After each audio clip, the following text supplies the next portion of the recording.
The gunshot echoed through the crystal chandeliers before anyone could scream.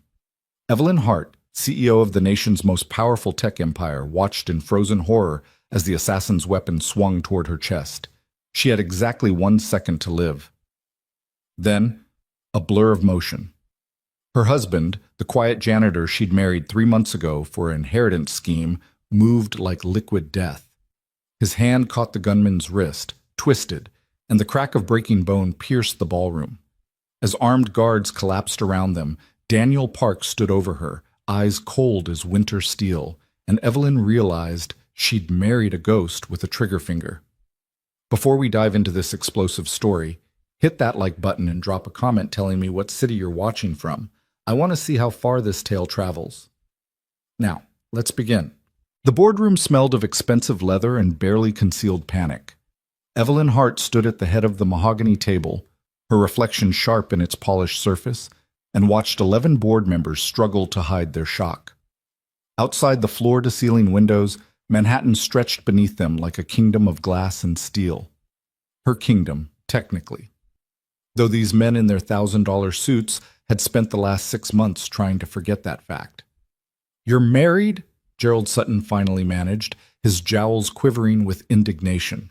The chief financial officer had been with Hart Technologies since her father founded it 30 years ago, and he clearly believed that gave him the right to question her personal life. "To whom?" Evelyn's smile didn't reach her eyes. "His name is Daniel Park. We were married 3 days ago in a private ceremony." "This is highly irregular," Margaret Chen interjected, her pen tapping against her legal pad with machine gun precision. The general counsel's expression suggested she was already calculating the liability implications. "Your father's will explicitly states you must be married before your 32nd birthday to maintain controlling interest in the company. That deadline was yesterday," Evelyn finished smoothly, "which is why I'm married. The terms of the inheritance have been satisfied. My lawyers filed the necessary documentation with the probate court this morning." Gerald's face had gone an alarming shade of purple. "You're telling us that you found someone, courted them, and married them in, what, less than a week? Forgive me, Ms. Hart, but that strains credulity." "I don't recall asking for your forgiveness, Gerald." Evelyn's voice dropped 10 degrees. "Or requiring your belief. I'm informing you of a legal fact. Nothing more." "We have a right to know who this man is," Thomas Whitmore cut in. The VP of Operations leaned forward, his politician's smile firmly in place.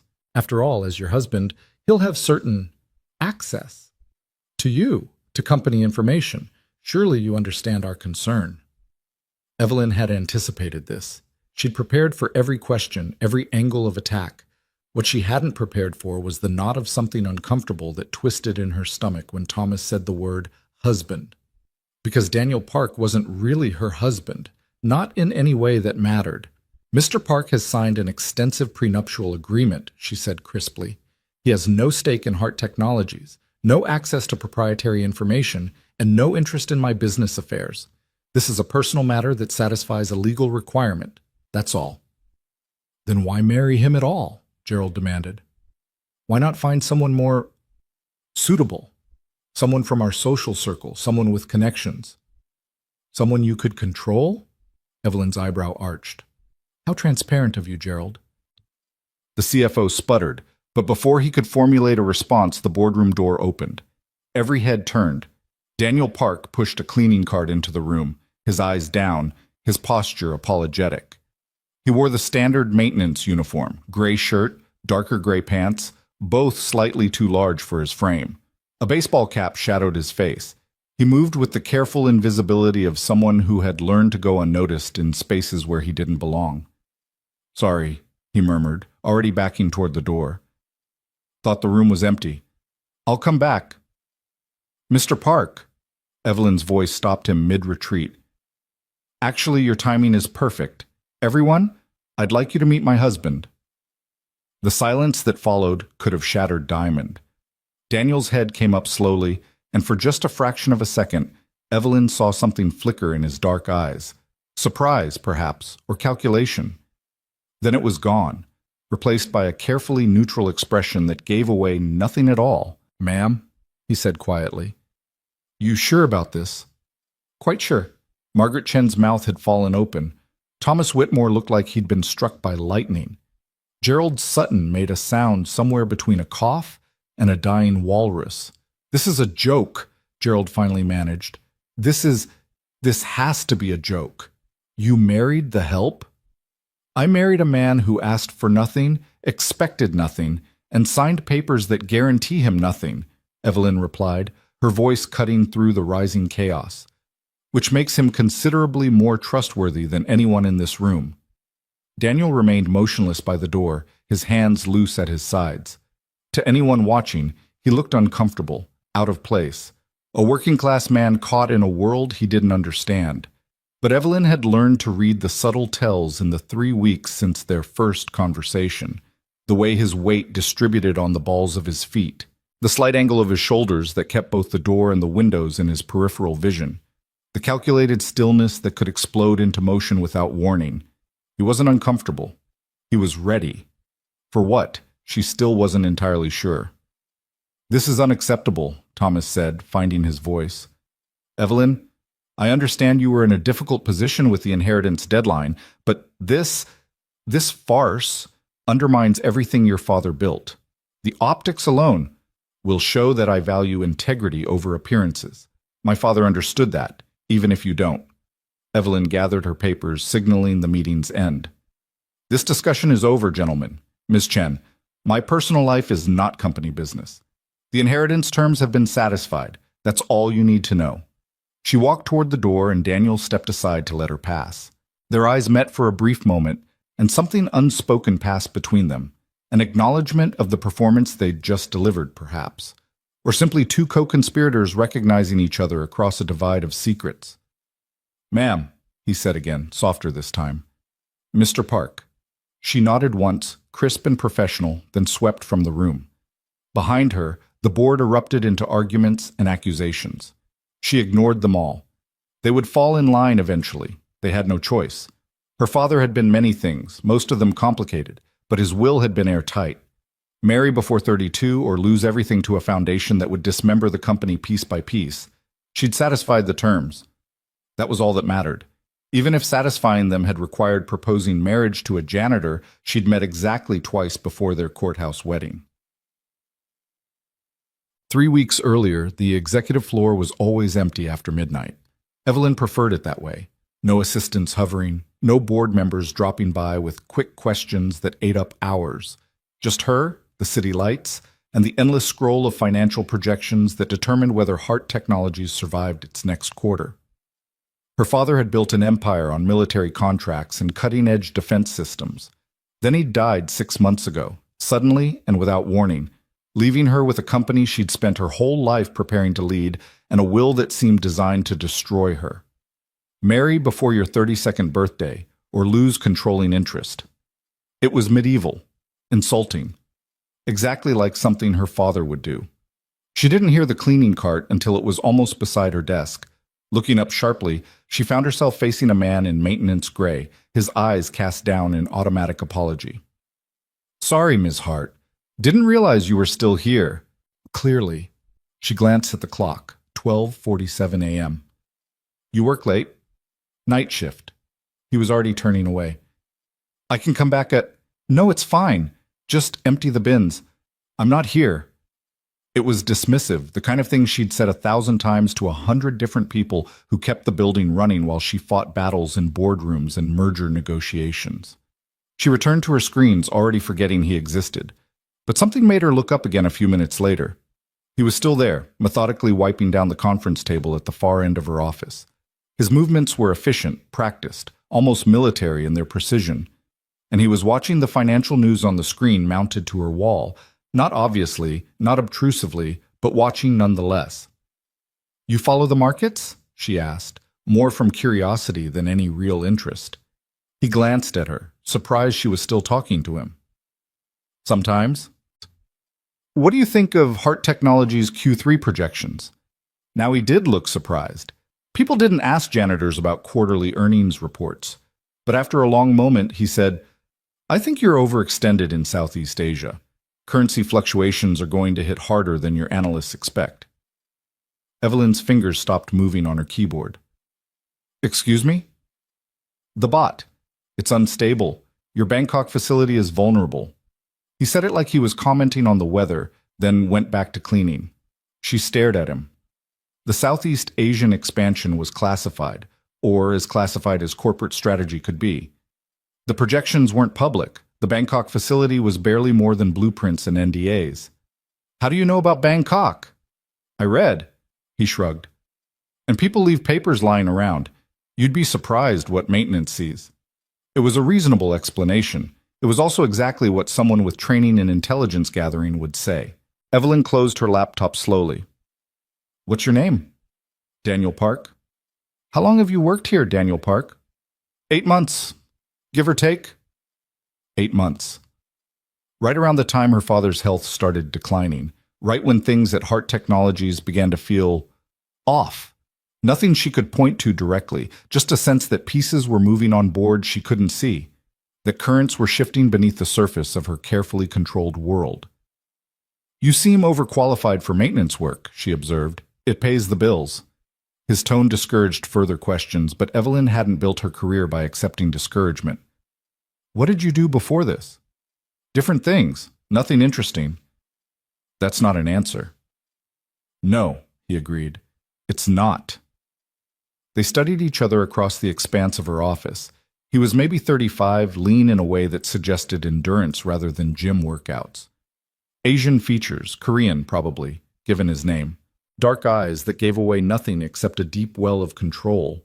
And underneath the baggy uniform, a stillness that reminded her uncomfortably of soldiers she'd seen at military demonstrations.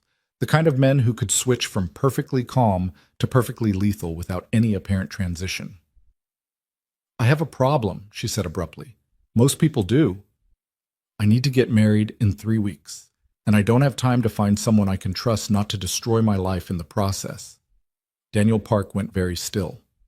The cloth in his hand stopped moving. When he spoke, his voice was carefully neutral. That's an unusual problem. I have an unusual life.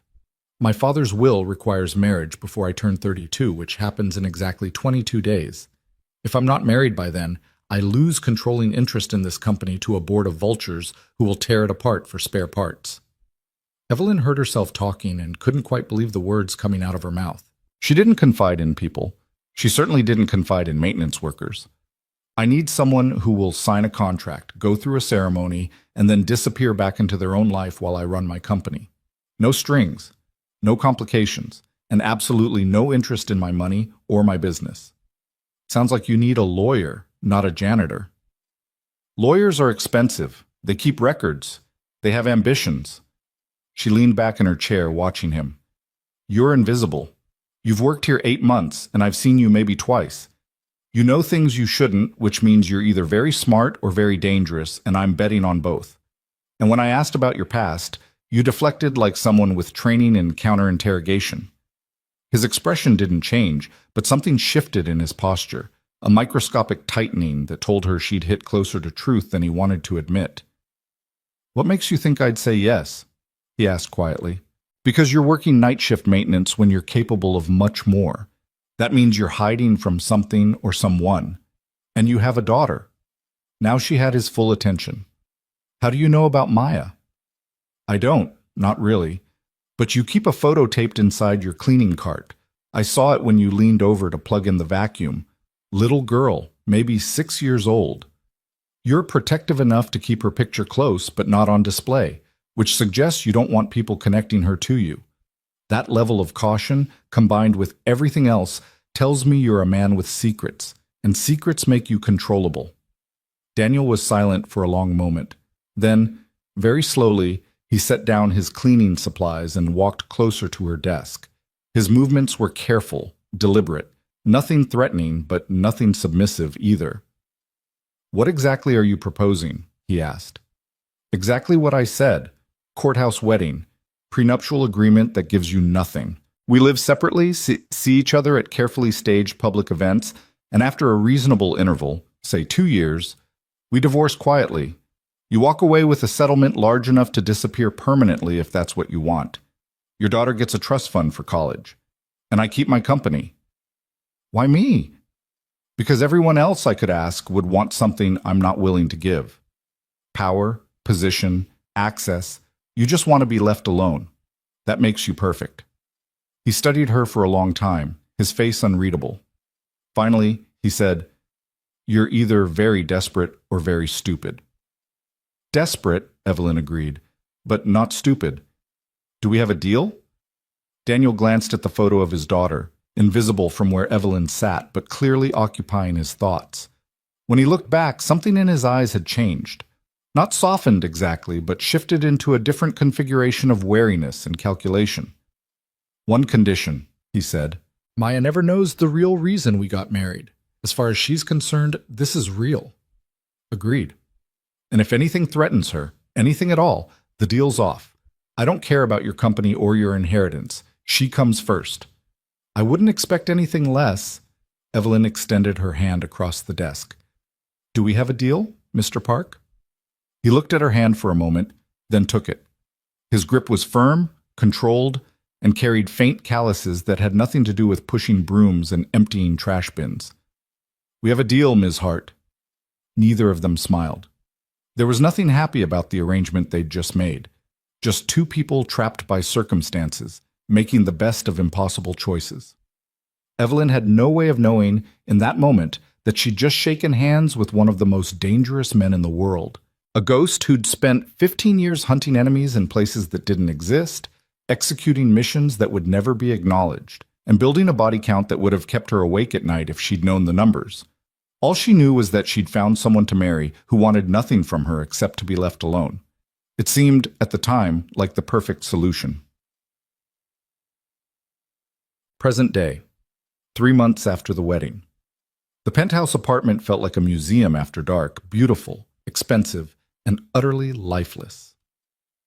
Evelyn kicked off her heels in the entryway and padded barefoot across marble floors toward the kitchen. It was nearly 11 p.m. She'd been at the office since 6 a.m., wrestling with a contract dispute that threatened to derail their largest government project. Her head throbbed, her feet ached, and somewhere in the building's other wing, her husband was probably putting his daughter to bed. They'd settled into a routine over the past 3 months, she and Daniel. He lived in the guest wing with Maya, 3 rooms that might as well have been on another continent for all the interaction they implied. Evelyn kept to the master suite in her home office. They crossed paths maybe twice a week, usually in the kitchen, occasionally in the elevator. Always polite, always distant, exactly as they'd agreed. She was pouring wine when she heard the soft footsteps behind her. "Maya's asleep," Daniel said quietly. He'd changed out of his work clothes into a dark jeans and a plain t-shirt that somehow emphasized the lean muscle beneath. "She wanted to know if you'd read to her tomorrow night." Evelyn paused mid-pour. "Me? She likes you, thinks you're like a fairy tale princess who runs a castle." The ghost of amusement touched his face. "I tried to explain corporate hierarchies, but she's 6. Everything's magic at 6. I don't know any children's stories. She'll provide the book, you just have to do the voices." It should have been easy to say no. Their arrangement didn't include bonding with his daughter, but something about the way he asked, casual, like it didn't matter, though they both knew it did, made her hesitate. "What time?" she found herself asking. 7:30. "After dinner?" "I'll try to be home by then." Daniel nodded once, then turned to go. But something made Evelyn speak again. "The board meeting today. They're still upset about our marriage." He stopped. "Does that surprise you?" "No, but they're digging into your background. Gerald hired a private investigator." Now he turned fully, and for just a moment, something sharp and cold flashed in his eyes before the careful neutrality returned. "Did he find anything interesting?" "Nothing, which is interesting in itself." Evelyn set down her wine glass. "Most people leave trails, Daniel. Employment records, social media, credit histories. You barely exist on paper before you started working at Hart Technologies. It's like you appeared out of nowhere 8 months ago. Some people prefer privacy. Some people are hiding something." They studied each other across the kitchen's granite expanse. The city glittered behind floor-to-ceiling windows, a million lights, a million stories, none of them true. "Are you asking me a question?" Daniel said finally. "I'm trying to decide if I should be worried." About what? About who you really are. About what happens when Gerald's investigator keeps digging and eventually finds something I should have found before I married you. Daniel moved closer, and despite everything, despite the agreement, the distance, the careful walls they'd built, Evelyn felt her pulse quicken slightly. He stopped on the other side of the kitchen island, close enough that she could see the faint scar above his left eyebrow, the exact shade of dark brown in his eyes. "You want the truth?" he asked quietly. "That would be refreshing." "The truth is, there are things in my past I'm not proud of. Things I did for reasons that seemed right at the time. I'm not a threat to you or your company, but I'm also not the simple single father you thought you were hiring for this arrangement." He paused. "If that's a problem, we can end this now. I'll walk away. The prenup holds. No complications." Evelyn's fingers traced the rim of her wine glass. "Why did you say yes? That night in my office, when I made this insane proposal, why did you agree?" "Because I needed to disappear, and being married to a CEO with trust issues seemed like effective cover." His honesty was almost brutal. "And because you offered my daughter a future I couldn't give her on a janitor's salary." "But you're not really a janitor." "No," he admitted. "I'm not." "Then what are you?" The silence stretched between them, heavy with questions neither was quite ready to answer. Finally, Daniel said, "Someone trying to build a different life. That's all you need to know." It wasn't all she needed to know. It wasn't even close. But something in his voice, a kind of weary honesty beneath the evasion, made her nod slowly. "Okay," she said. "For now, that's enough." Relief flickered across his face, quickly hidden. He nodded once and turned to leave. But at the kitchen door, he paused. "Evelyn? The thing with Maya tomorrow night. Thank you." Then he was gone, disappearing back into the apartment's other wing like a ghost fading into shadow. Evelyn stood alone in her perfect kitchen, in her perfect penthouse, in her carefully controlled life, and wondered, not for the first time since their courthouse wedding, exactly what kind of arrangement she'd actually made. Outside, Manhattan glittered and burned, and somewhere in the building's security feeds that she didn't know existed, cameras recorded her every movement while encrypted messages bounced between servers in locations that didn't appear on any map. The game was already in motion. The players were already moving, and neither Evelyn nor Daniel had any idea how many pieces were actually on the board or who was really controlling them. But they would learn, soon. Whether they survived the lesson was still an open question. The next evening, Hart Technologies' executive floor. Thomas Whitmore's office smelled like cigar smoke and ambition. Gerald Sutton stood by the window, watching the city below with the expression of a man plotting something he shouldn't. "The investigator's report came back," Gerald said without preamble. Thomas looked up from his desk. "And?" "Nothing. Park's history goes back exactly 8 months and 17 days, the day he was hired as maintenance staff. Before that, a few scattered employment records, all low-level positions, none lasting more than 6 months. No military service, no criminal record, no social media presence. It's suspicious," Thomas finished. "Professionally suspicious. Like someone went through and scrubbed their past with considerable expertise." Gerald turned from the window, his expression calculating. "I have a contact, former CIA. He owes me a favor. I'm thinking, don't." Thomas's voice cut through the room like a blade. "Not yet." Gerald frowned. "You said you wanted leverage against Evelyn. This marriage is clearly her weak point. If we can prove fraud, prove she arranged it just to satisfy the inheritance terms." "I don't care about the marriage." Thomas leaned back in his chair, fingers steepled beneath his chin. "I care about timing. Right now, we look like bitter board members upset about being outmaneuvered. Any move we make against her personally backfires. But if we're patient, the Sao Paulo deal," Gerald said slowly, understanding dawning, "you think she'll screw it up." "I think she's stretched thin trying to prove herself. Her father's death left gaps. Operational, strategic, relational. She's brilliant. I won't deny that, but she doesn't have Raymond's instincts, doesn't have his flexibility when it comes to the gray areas." "Raymond was corrupt," Gerald said bluntly. "He had half the Pentagon on his payroll. He moved arms to countries under embargo. built this company into a defense industry titan, Thomas interrupted smoothly. His methods were questionable. His results were not.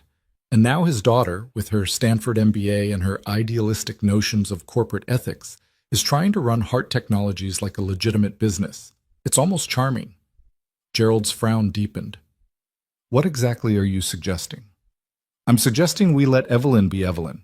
Let her chase transparency and accountability. Let her audit every contract and question every relationship her father built. And when the company starts bleeding money because she can't navigate the realities of our industry, when the board gets nervous and the shareholders start making noise. Thomas smiled coldly. That's when we make our move, not before. And Park? Is irrelevant, a distraction. Though, Thomas pulled out his phone, scrolling through something Gerald couldn't see. I want to know more about the daughter. Maya, isn't it? 6 years old. Mother's not in the picture. Our investigator couldn't find any records of marriage or divorce. Could be Park's not even the biological father. Could be a lot of things, Thomas agreed. But children are vulnerable, useful, if one needs leverage at the right moment. Gerald shifted uncomfortably. Thomas, I'm willing to play hardball to protect our interests, but threatening a kid? I'm not threatening anyone. I'm simply gathering information. Knowledge is never wasted, Gerald. Thomas stood, smoothing his suit jacket. Now, I have a dinner with Senator Morrison. Keep digging into Park's background, but quietly. And keep an eye on Evelyn.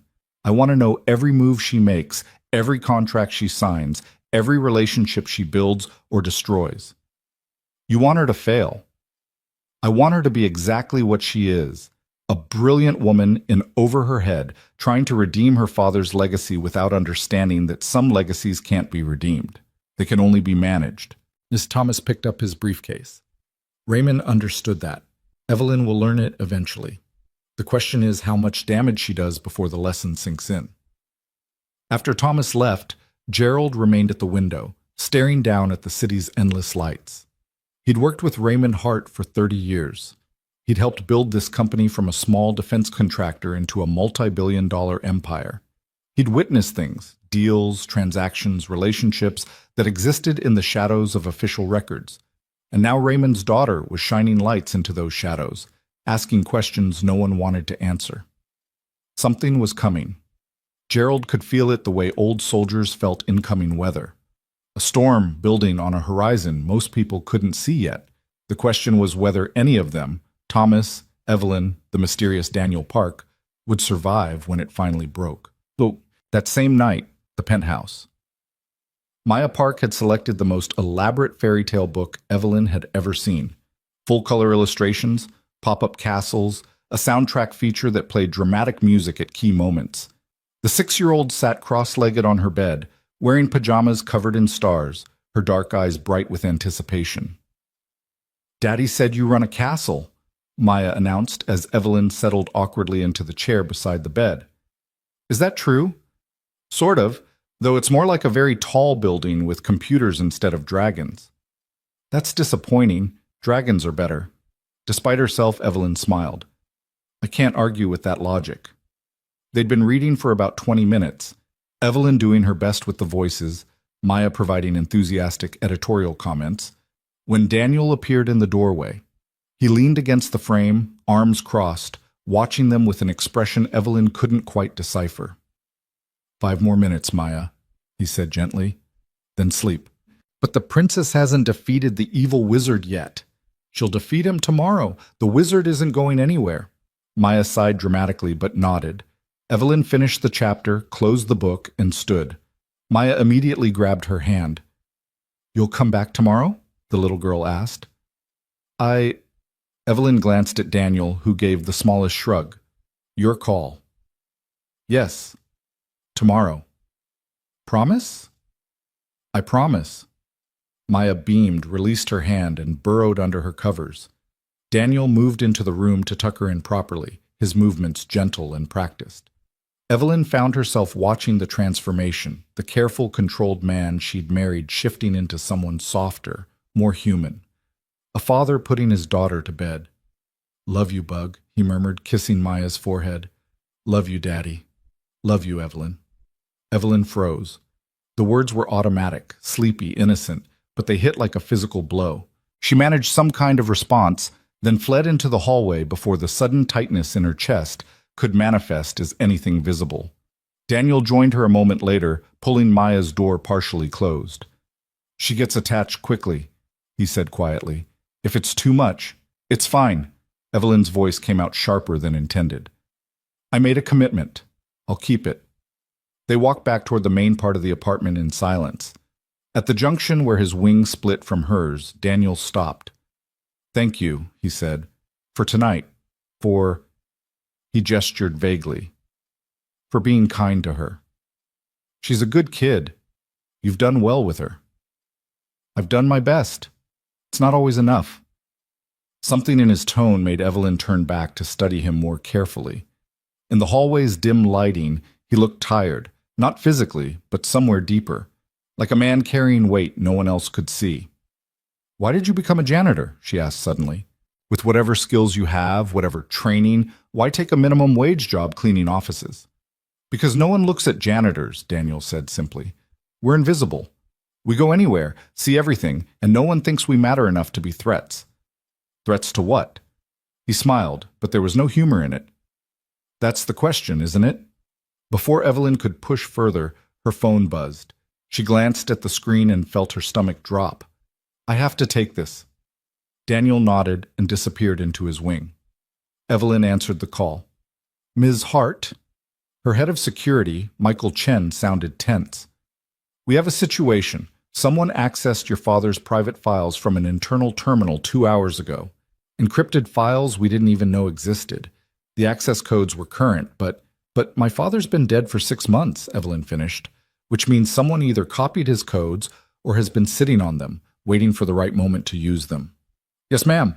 We're trying to trace the terminal location now, but whoever did this knew what they were doing. They bounced the access through 6 different servers before—" "I'll be there in 20 minutes. Evelyn was already moving toward her bedroom, toward her closet, toward the armor of business suits and executive authority. "Lock down the system. No one in or out of those files until I arrive. And Michael? Don't trust anyone in IT. This came from inside." She hung up and stood for a moment in her pristine bedroom, staring at her reflection in the darkened windows. Somewhere in her company, her father's company, someone was stealing secrets that could destroy everything she'd built. And she had no idea who or why or what those secrets might contain. Behind her reflection, in the glass, she could see the faint outline of the corridor leading to Daniel's wing, could see the light still visible under his door. "Someone trying to build a different life," he'd said. "That's all you need to know." But what if she needed to know more? What if the mysterious husband she'd married for convenience was somehow connected to whatever rot her father had left behind? Evelyn shook off the thought. Paranoia wouldn't help. Evidence would. She changed clothes, grabbed her car keys, and headed for the elevator. She never saw Daniel emerge from his room 5 minutes after she left. Never saw him pull out a phone that wasn't connected to any normal network. Never heard the brief, encrypted conversation he had with someone whose name she wouldn't have recognized. The game was accelerating. The pieces were moving faster now, and the board was much larger than either of them had realized. In 48 hours, everything would change. The careful distance they'd maintained would shatter.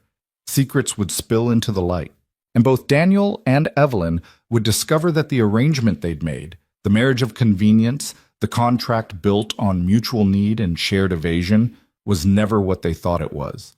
Some forces had been set in motion before they ever met. Some traps had been laid before they knew they were players in the game, and some truths, once revealed, couldn't be hidden again. The Hart Technologies server room hummed with the white noise of 1,000 machines processing 1 billion calculations per second.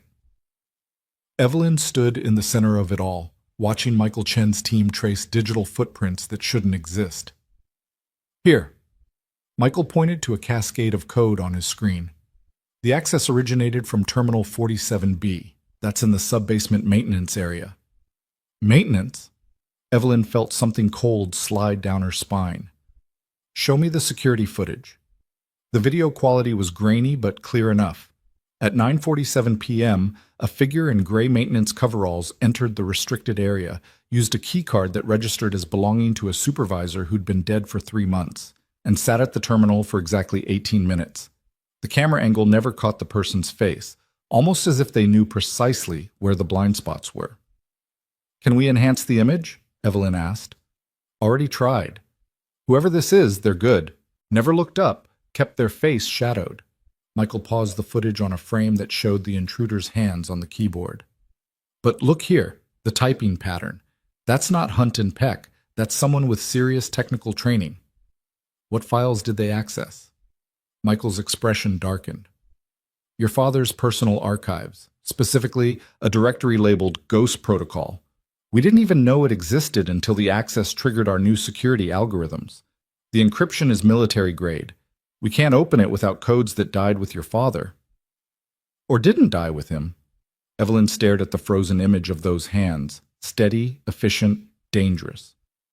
"If someone has his codes, they've had them for months. Why use them now? Why risk exposure?" "Because something in those files is worth the risk," came a voice from behind them. Evelyn spun around. Daniel stood in the doorway of the server room, still wearing the jeans and t-shirt from earlier, his expression unreadable. "Mr. Park," Michael said stiffly. The head of security clearly didn't appreciate unauthorized personnel in restricted areas, husband or not. "This is a secure facility." "I came with Evelyn. She left in a hurry.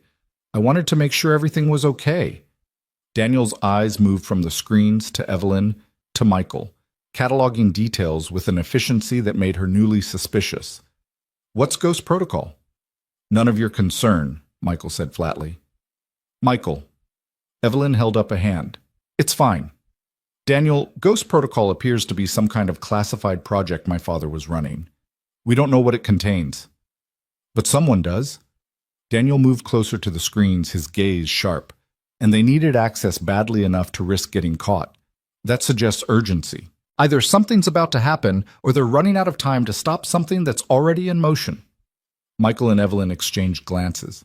The analysis was too quick, too tactical, too much like someone with intelligence training would think. "How do you know that?" Evelyn asked carefully. Daniel seemed to realize he'd said too much. "Basic logic. People don't take risks unless the reward justifies them." "What was your father working on before he died?" "Dozens of projects. Hundreds, if you count everything across all divisions." Evelyn moved to another screen, pulling up her father's calendar from his final months. But his personal attention was focused on 3 major contracts: the Sao Paulo Defense System, the updated drone guidance technology for the Air Force, and something called Project Sentinel that he never fully briefed me on before he died. "Project Sentinel," Daniel repeated softly. Something flickered in his eyes. Recognition, perhaps, or concern. "What do you know about it?" "Almost nothing. It was compartmentalized even within the company.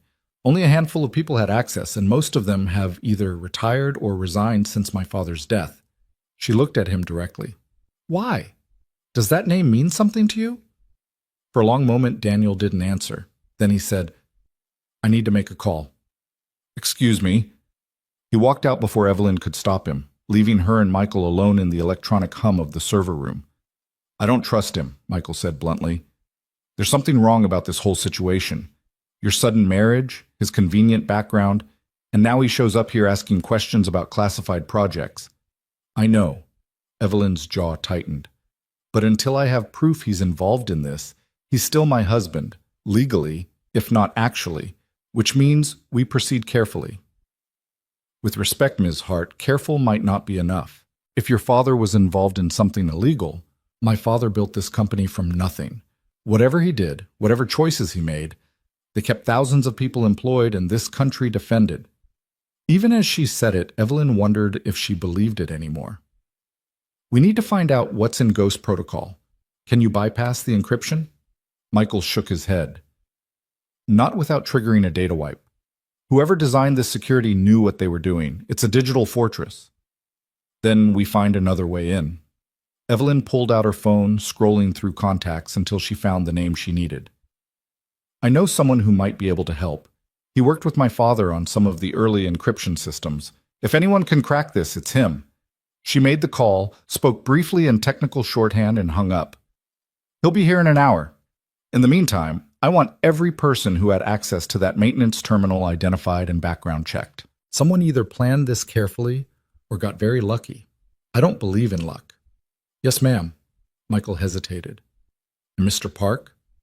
Evelyn thought about the way Daniel had analyzed the situation, the precision of his questions, the flicker of recognition when she mentioned Project Sentinel.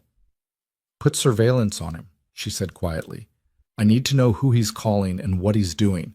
If my husband is somehow involved in this, I need to know before it destroys everything. Michael nodded and moved to implement her orders. Evelyn remained in the server room, surrounded by machines that held secrets she couldn't access, married to a man she was starting to realize she didn't know at all. Outside in the parking garage, Daniel stood in the shadow between security lights and pressed a phone to his ear. The number he dialed wasn't in any normal directory. The conversation that followed wasn't recorded by any system Hart Technologies owned. It's Ghost, he said softly when the line connected. We have a problem. The voice on the other end was female, clipped, military precise. Define problem. Someone accessed the protocol files. They're digging into Sentinel. A pause. Then, are you compromised? Not yet. But she's smart. She's going to start asking questions I can't answer without blowing my cover. Then don't answer them. Your mission parameters haven't changed. Protect the asset, monitor the situation, and report any developments that might expose the operation. The asset, Daniel repeated, his voice flat. You mean my wife? I mean the woman who inherited control of one of the most dangerous private military contractors in the world. The woman whose father sold weapons to enemies of the United States and called it business. The woman who might be continuing his work, knowingly or not. The voice softened slightly. I know this is complicated, Daniel. I know you've been in deep cover for 8 months and the lines are starting to blur. But we need you in position. If Hart Technologies is still running Ghost Protocol after Raymond's death, we need to know. And if Evelyn doesn't know anything, if she's just the daughter trying to clean up her father's mess, then we protect her from the consequences of his choices. But we confirm that first. No assumptions, no emotional compromises. A beat. Can you maintain your cover? Daniel thought about Maya asking when Evelyn would read to her again. Thought about the way Evelyn had looked at him tonight, suspicion and something else warring in her eyes. Thought about the marriage that was supposed to be simple convenience turning into something far more complicated. Yes, he said finally. I can maintain it. Good. We're sending additional support. Call sign Phoenix will be in position by morning. She'll make contact through the usual channels. And Daniel, be careful. If Ghost Protocol is active, anyone connected to it is in danger, including you. The line went dead. Daniel stood alone in the parking garage, his breath forming small clouds in the cold air. Above him, security cameras tracked his position. He could feel them like an itch between his shoulder blades. Evelyn would review this footage. She'd see him making an unauthorized call. She'd have more questions. The careful distance they'd maintained was collapsing faster than he'd anticipated. And when it finally fell apart completely, when she discovered who he really was and why he'd agreed to marry her so readily, the explosion would be spectacular.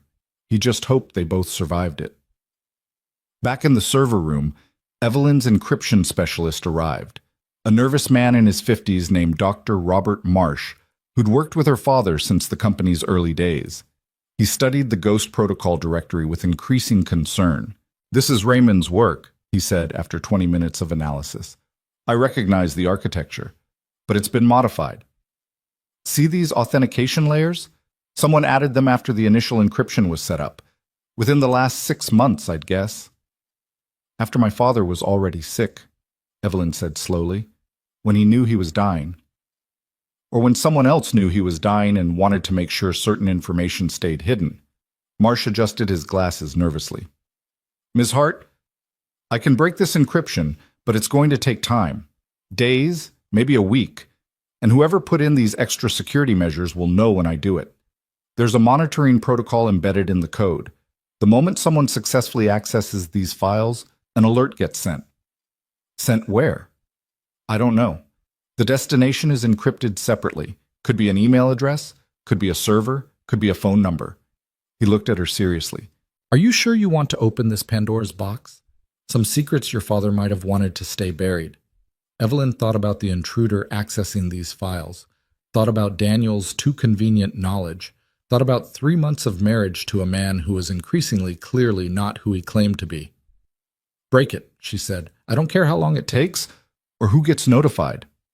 I need to know what my father was hiding.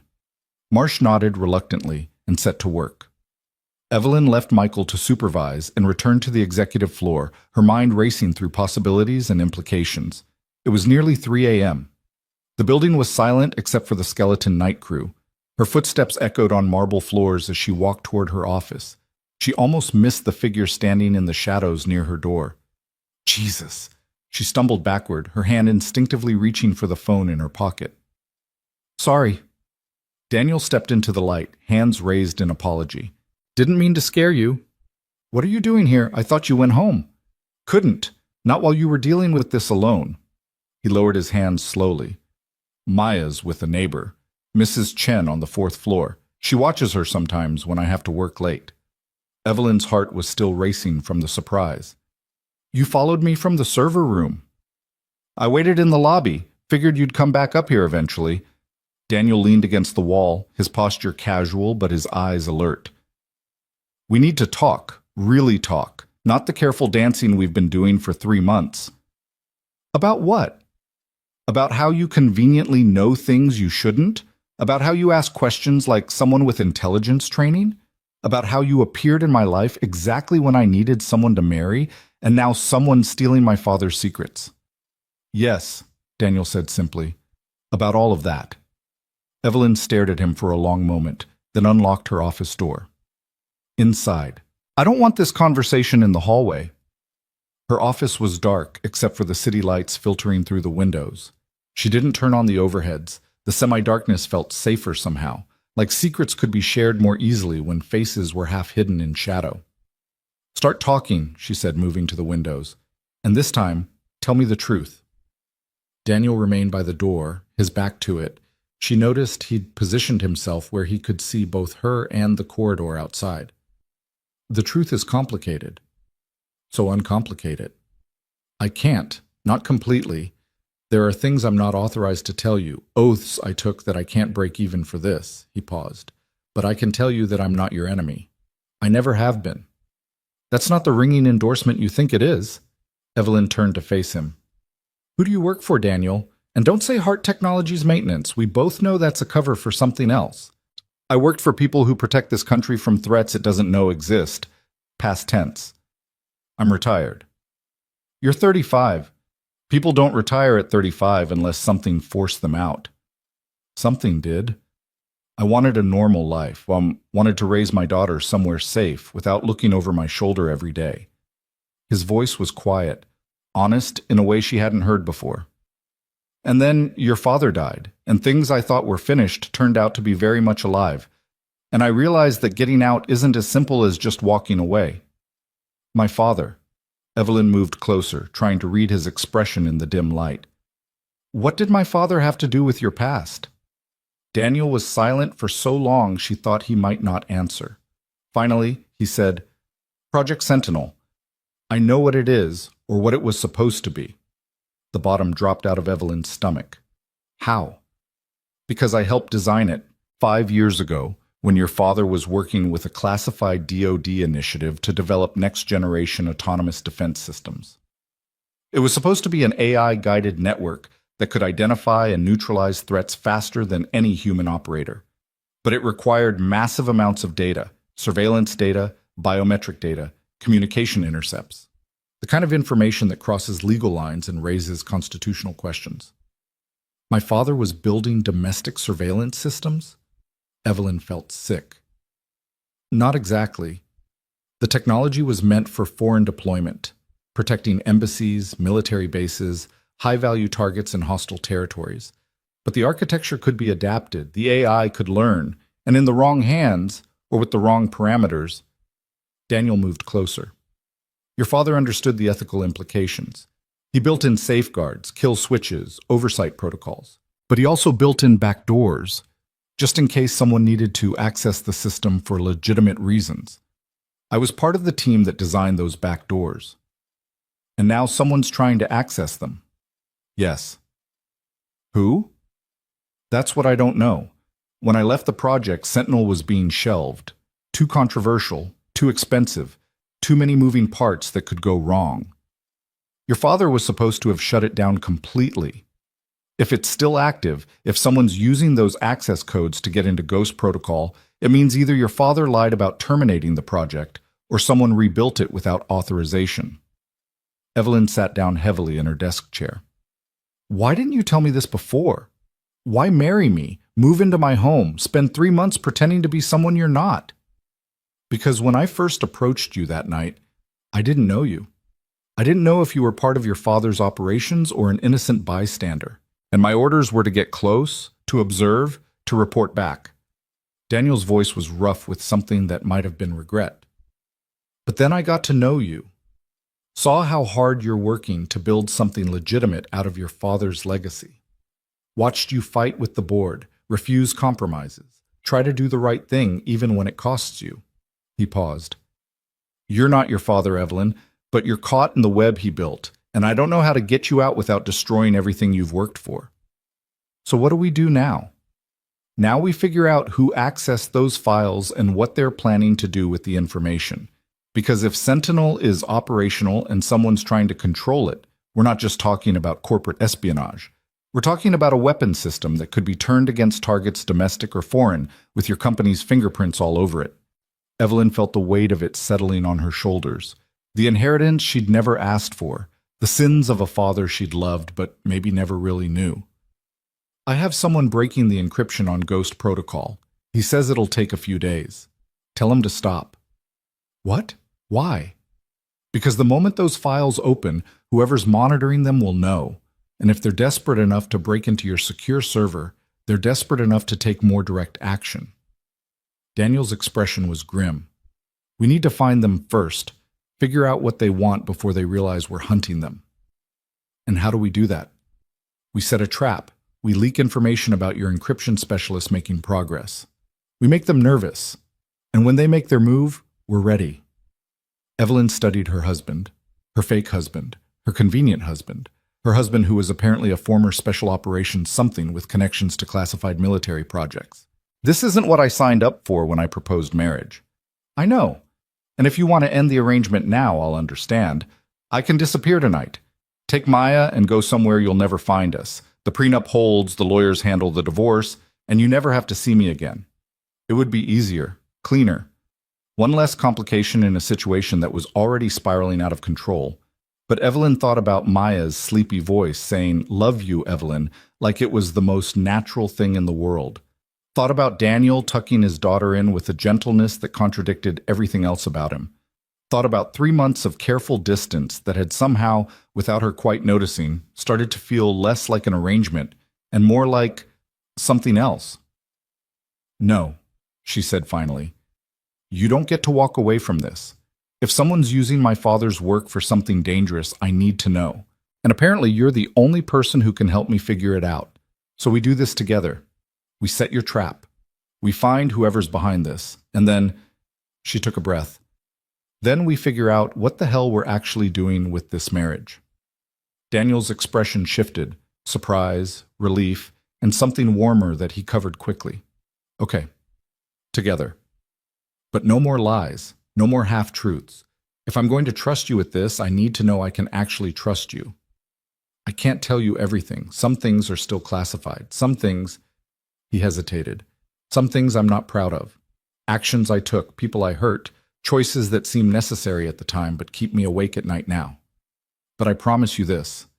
I won't lie to you about anything that affects your safety or your company, no matter what happens." It wasn't perfect. It wasn't the clean truth she wanted, but it was honest in a way that mattered. "All right," Evelyn said. "Tell me about this trap." They spent the next hour planning, Daniel's tactical experience combining with Evelyn's knowledge of her company's internal systems to create something that might actually work. They would let Dr. Marsh continue his work, but leak information suggesting he was making faster progress than expected. They would monitor who reacted to the news, track communication patterns, wait for someone to make a mistake. It was dangerous. It was risky. It assumed their opponent would be impatient or desperate enough to act before they were ready, but it was a plan. "I should get back," Daniel said finally, checking his phone. "Maya will be waking up in a few hours. Mrs. Chen's great, but she gets nervous if I'm gone too long." "Daniel!" Evelyn stopped him at the door. "Thank you for telling me the truth, or as much of it as you could. Thank you for not running when you had every reason to." He smiled slightly. "Partners?" "Partners," she agreed. He left, disappearing into the elevator bay. Evelyn remained in her office, watching the city wake up beneath her, the sun starting to paint the eastern sky in shades of amber and rose, the first commuters trickling onto the streets. Another day beginning for millions of people who had no idea what was happening in the towers above them. Her phone buzzed. A text from Michael Chen. "Found something. You need to see this." She made her way back to the security office, her exhaustion forgotten in a fresh surge of adrenaline. Michael had security footage pulled up. Different camera, different angle. "This is from the parking garage 2 hours ago," he said. "Your husband. Making a call." Evelyn watched Daniel's image on the screen, his body language guarded, his expression serious. No audio. The cameras didn't have microphones in the garage. But something about the way he stood, the careful checking of his surroundings before he dialed, suggested this wasn't a casual conversation. "Can we trace the number?" she asked. She already tried. "It's encrypted, bouncing through international servers. Whoever he called, they're using serious counter-surveillance." Michael looked at her carefully. "Ms. Hart, I know you said to proceed carefully with Mr. Park, but this is beyond suspicious. This is tradecraft, professional-level operational security." Evelyn thought about the conversation she'd just had with Daniel, the partial truths and careful revelations, the admission of a past he couldn't fully explain. "I know," she said quietly. "Monitor him, record everything, but don't approach him directly. Not yet." "May I ask why?" Because he'd told her he wasn't her enemy. Because he'd looked her in the eye and promised not to lie about things that mattered. Because some instinct she didn't fully trust yet told her that Daniel Park, whoever he really was, might be the only person she could rely on in the storm that was coming. But she couldn't say any of that to Michael. So instead she said, "Because I need to know who he's working for before we make any moves. If he has connections to intelligence agencies or military contractors, confronting him prematurely could shut down our investigation entirely. We play this smart. We play it patient." Michael didn't look convinced, but he nodded. "Yes, ma'am." Evelyn left him to his surveillance and took the private elevator up to the executive floor. She needed a shower, needed coffee, needed sleep she wasn't going to get. In 6 hours, she had a board meeting. In 8 hours, she'd promised to read to Maya again. And somewhere in between, she had to figure out how to run a company while hunting for traitors and managing a marriage that was becoming more complicated with every passing hour. The penthouse was silent when she entered. Daniel's wing showed no light under the door. She moved to her bedroom, stripped off her clothes, and stood under scalding water until her thoughts stopped racing enough to think clearly. Someone was stealing her father's secrets. Daniel had a past that intersected with those secrets in ways she didn't fully understand. And she was caught between corporate responsibility, legal obligations, and something that felt increasingly like actual trust in a man she'd married for all the wrong reasons. Outside her bathroom window, the sun continued its rise over Manhattan. Traffic thickened.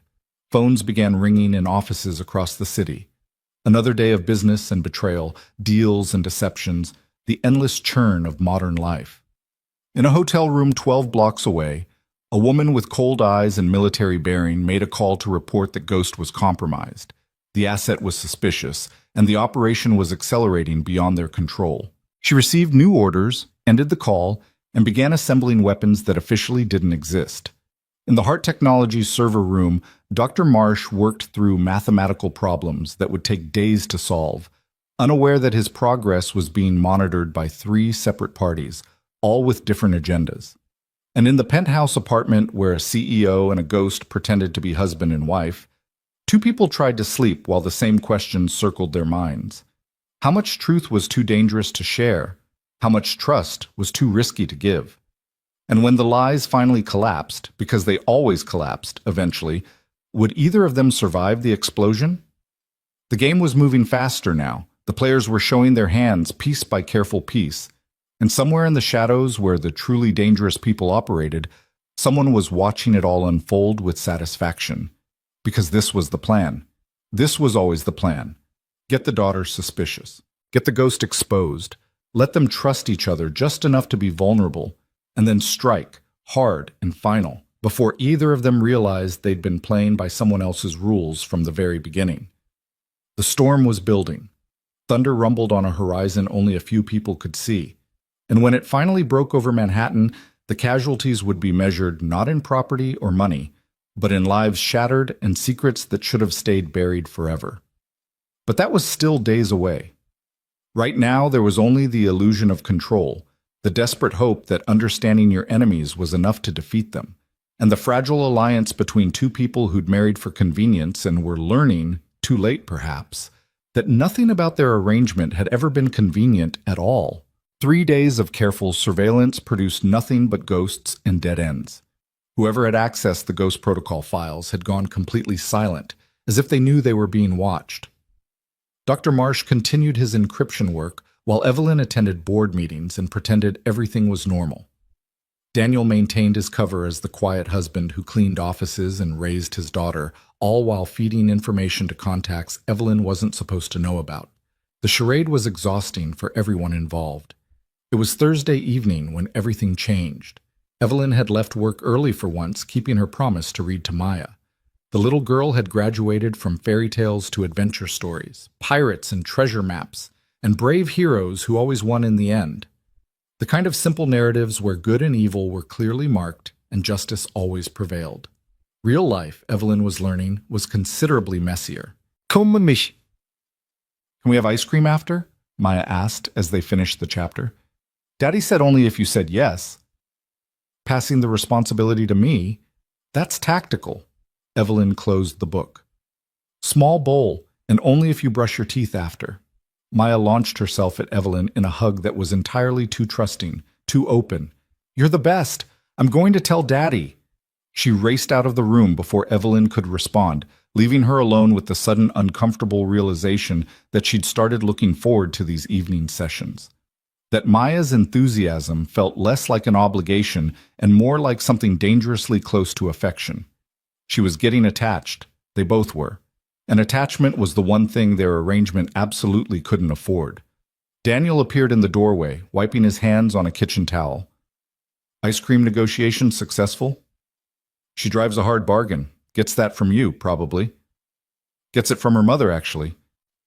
The words were out before Daniel could stop them, and Evelyn saw him tense, realizing he'd opened a door he usually kept firmly closed. You never talk about her, Evelyn said carefully. Maya's mother. No, Daniel agreed. I don't. Was she... Evelyn stopped, unsure if she had the right to ask, but curiosity won over caution. Was she part of your old life? Before you retired? Daniel leaned against the doorframe, his expression distant. She was an analyst. Smart, principled, believed in the mission even when the mission stopped making sense. We met on assignment, got too close, and Maya happened before we'd thought through any of the implications. He paused. She died when Maya was 2. Car accident in Brussels that probably wasn't an accident at all. And I realized that the life I'd chosen, the work I did, it destroyed everyone who got close to it, so I got out. I'm sorry. Don't be. You didn't cause it. His eyes refocused on her. But it's why I'm so careful about Maya, why I keep her separated from everything else. She's the only good thing I've managed not to ruin yet. Before Evelyn could respond, her phone buzzed. She glanced at the screen and felt her stomach drop. It's Michael. Emergency. The call connected before she could say hello. Miss Hart, we have a situation. Someone just tried to physically breach the server room, armed. Our security team engaged, but gunfire crackled through the phone. We need you to stay away from the building. I'm calling NYPD, but whoever these people are, they're professional. Military-grade weapons, coordinated tactics. I'm coming in, Evelyn said, already moving toward her bedroom. No, Miss Hart, it's not safe. The line went dead. Evelyn stood frozen, her heart hammering. Behind her, Daniel had gone completely still, his entire demeanor shifting in a way that made her skin prickle with sudden awareness. How many? He asked, his voice utterly calm. What? How many attackers? What's the building's security response protocol? Where's your safe room? The questions came rapid fire, delivered with the precision of someone conducting a tactical assessment. This wasn't the careful janitor or the patient father. This was something else entirely. I don't know. Michael didn't... Evelyn's phone lit up with alerts. Building security system, multiple breach points, cameras going offline one by one. They're systematically taking out our surveillance. This is coordinated. They're going for the ghost protocol files. Whatever Dr. Marsh found, they can't let him finish. Daniel was already moving toward his wing. Stay here. Lock the doors. Don't open them for anyone. Where are you going? He paused at the threshold, and when he looked back, his eyes were hard and cold. The eyes of someone who'd seen and done things that left permanent scars. To stop them, before they kill everyone in that building looking for information that shouldn't exist. Daniel, you can't. But he was already gone, disappearing into his room. Evelyn followed, propriety abandoned in the face of crisis, and stopped in the doorway. Daniel's closet was open. Behind the ordinary clothes hung a gear bag she'd never seen before. He was pulling out equipment with practiced efficiency. Body armor, tactical vest, weapons that absolutely shouldn't have been in a civilian residence. He moved like someone who'd done this 1,000 times, every motion economical and purposeful. What are you? Evelyn whispered. Someone who made a promise to protect you. He checked a pistol with the casual expertise of a professional, then looked at her directly. I can explain everything later. Right now, I need you to trust me. Can you do that?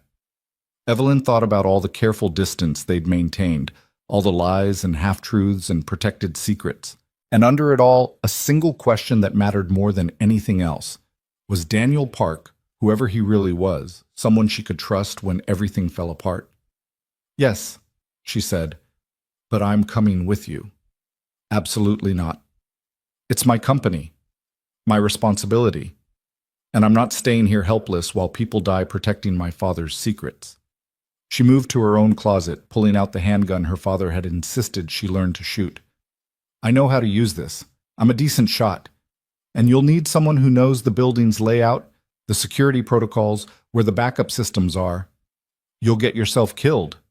Then you better make sure I don't. Evelyn checked the weapons magazine, surprised at how steady her hands were. Fear was there, cold and sharp, but under it was something harder. Anger. Determination. The realization that she was tired of being protected from the consequences of choices other people had made. Daniel studied her for a long moment. Then with visible reluctance, he nodded. Stay behind me. Do exactly what I say, when I say it. And if I tell you to run, you run. No arguments, no hesitation. Agreed? Agreed. Maya is with Mrs. Chen. She's safe. Evelyn was already moving toward the door. We need to go. Now. They took the private elevator down to the garage, Daniel checking his phone and reading information from sources Evelyn couldn't identify. 3 teams, maybe 4. They hit the building 8 minutes ago. NYPD response time is another 6 minutes minimum. Security's being overrun on floors 12 through 15. The server room is on 14, Evelyn said. Dr. Marsh was working late. Then that's where we're going. The elevator opened into the parking garage. Daniel moved out first, weapon raised, scanning for threats with the fluid efficiency of someone who'd done this in places far more dangerous than Manhattan parking structures.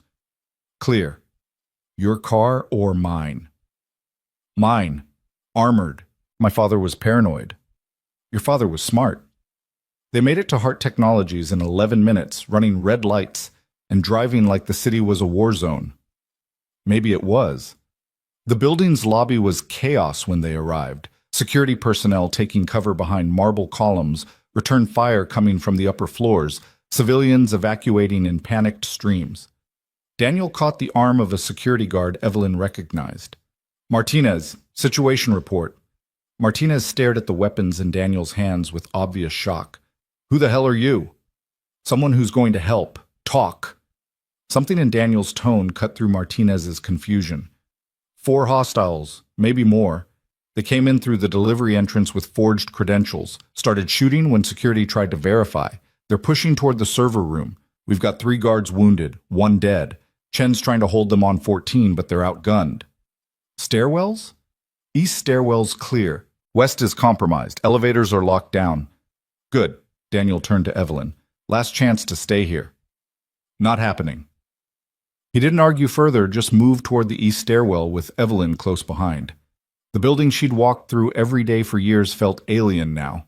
The familiar corridors transformed into tactical terrain, every corner a potential ambush point, every shadow hiding threats she'd never had to consider before. They climbed 14 floors in near silence, Daniel pausing at each landing to listen before proceeding. At the 14th floor entrance, he held up a fist. Stop. Evelyn pressed against the wall, her heart hammering so loud she was sure it would give away their position. Voices filtered through the door. 2 men, speaking in clipped professional tones. Southwest corner. Marsh is holed up in the secondary server room. He's got the encryption keys on a portable drive. We secure that, we extract, mission complete. What about witnesses? Sanitize as we go, no loose ends. Evelyn felt ice slide through her veins. They were going to kill Dr. Marsh, kill anyone who got in their way. And she'd brought him into this, asked him to break her father's encryption, made him a target without understanding the stakes. Daniel looked at her, his expression grim. He held up 3 fingers, then 2, then 1. The door exploded inward as he kicked it open, his weapon already tracking targets. The 2 men in the corridor barely had time to react before Daniel was on them. Not shooting, not yet, but moving with a precision that turned violence into something almost artistic. 1 man went down with a strike to the throat. The second tried to bring his rifle up, but Daniel was already inside his guard, redirecting the weapon and delivering a blow that sent the attacker crumpling. It was over in seconds. Evelyn stood frozen, her weapon half raised, watching the man she'd married move like controlled death through space that should have been impossible to navigate that fast. Clear, Daniel said quietly, already moving forward. Stay close. They found Michael Chen and 2 other guards barricaded behind an overturned desk near the server room entrance. Michael's left arm hung useless, blood soaking through a makeshift bandage. When he saw Daniel, his expression cycled through shock, confusion, and dawning realization. You're not maintenance, he said flatly. No, Daniel agreed. I'm not. Where's Marsh? Secondary server room. There's 2 more hostiles between us and him. They've got better positions, better gear. We can't... Michael stopped as fresh gunfire erupted from ahead. They're pushing forward. Not anymore. Daniel turned to Evelyn. You stay here. Help Chen with the wounded. I'm going to get Marsh. Daniel, no arguments. You promised. He looked at her, and for just a moment, the cold tactical mask slipped enough to show something warmer beneath. Trust me. Then he was gone, moving down the corridor toward the sound of gunfire with the calm purposefulness of someone who'd walked into far worse situations and walked back out alive. Evelyn crouched beside Michael, applying pressure to his wound while her mind raced. Who is he? Michael asked through gritted teeth. Your husband. Who the hell is he really? I don't know, Evelyn admitted, but I'm starting to think I should have asked better questions before I married him. The gunfire ahead intensified, short controlled bursts, tactical and precise. Then silence. Long, terrible silence that stretched for what felt like hours, but was probably less than a minute. Daniel emerged from the smoke-hazed corridor with Dr. Marsh stumbling beside him, the older man's face sheet-white with shock. Behind them, in the dim light, Evelyn could see 2 more bodies sprawled in positions that suggested they'd never seen Daniel coming. We need to move, Daniel said, helping Marsh toward their position. There's more coming. I counted at least 2 additional teams approaching from below. This wasn't just about stealing files. This was about sending a message. What kind of message? Evelyn demanded. The kind that says no one touches Ghost Protocol and lives to talk about it. Daniel checked his weapon, his expression grim. Where's your panic room, the real one, not the official one listed in building schematics? Evelyn stared at him. How do you know about... Because I helped design half the security in this building 5 years ago, when your father hired a consultant team for threat assessment. I know where the real safe room is. I know where the backup generators are, and I know that if we don't move in the next 30 seconds, we're going to be overrun by professionals who've been told to leave no witnesses. Sirens wailed in the distance, NYPD finally arriving, but distance meant nothing if they died before help reached them. Northeast corner, Evelyn said, making the decision. Behind the false wall in my father's old office. Biometric lock. Can you access it? Yes. Then we go. Now. Daniel helped Michael stand, supporting the injured man's weight. Martinez, you're on point with Ms. Hart. Chen, you're with me. Marsh, stay in the middle and try not to panic more than absolutely necessary. Move. They moved through corridors Evelyn had walked 1,000 times, now transformed into a war zone. Smoke drifted from damaged systems. Emergency lights cast everything in red-tinged shadow. Somewhere below, she could hear NYPD breaching the building, but it felt impossibly far away. Her father's office was untouched, preserved exactly as he'd left it 6 months ago. Evelyn had avoided this room since his death, unable to face the memories and implications. Now she pressed her palm to the hidden biometric scanner behind his favorite painting, a military scene, soldiers in some unnamed war, and felt the click of locks disengaging. The wall panel slid open to reveal a space that looked more like a military command center than a panic room. Screens showed building security feeds. Communication equipment lined one wall, and in the corner, locked in a cabinet that would require serious explosives to breach, sat files that were probably as dangerous as anything in Ghost Protocol. Inside, Daniel ordered. Martinez, you're on door security. No one gets through without my authorization. They filed in, Marsh collapsing into a chair and clutching his portable drive like a lifeline. Michael slumped against the wall, his face gray with blood loss. Evelyn moved to the medical supplies she knew her father kept stocked and started working on Michael's arm with hands that shook only slightly. Daniel secured the door, then moved to the communication equipment and began making calls on encrypted lines. This is Ghost. Authorization code Whiskey Sierra 7. I need immediate extraction. Location transmitted. Multiple hostiles, building compromised, asset is secure but vulnerable. Estimated hostile count is 8 to 12. Professional-grade equipment and training. NYPD is on scene but outmatched. We need, yes. Understood. ETA? He listened, his expression darkening. 20 minutes might as well be 20 hours. Can you... He paused. All right. We hold until then. Ghost out. Evelyn finished bandaging Michael's arm and moved to where Daniel stood studying the security monitors. Outside their shelter, she could see figures moving through corridors. Not NYPD, not her security team, but the attackers, searching methodically floor by floor. Who did you call? She asked quietly. People who owe me favors. Daniel pointed to one of the monitors. They're being thorough, checking every room, every possible hiding spot. Eventually, they'll find this room. Can we hold them off? For a while. This room was designed to withstand prolonged assault, but those people out there know what they're doing. They're not random mercenaries. They're trained operators, probably former military, definitely experienced in breach tactics. He looked at her directly, which means whoever sent them has serious resources and isn't afraid to use them. My father, Evelyn said softly. This goes back to him, doesn't it? To whatever he built, whatever deals he made. Yes, Project Sentinel, among other things. Daniel pulled up files on one of the computers, documents Evelyn had never seen, technical specifications that made her stomach turn. Your father didn't just build defense systems, Evelyn.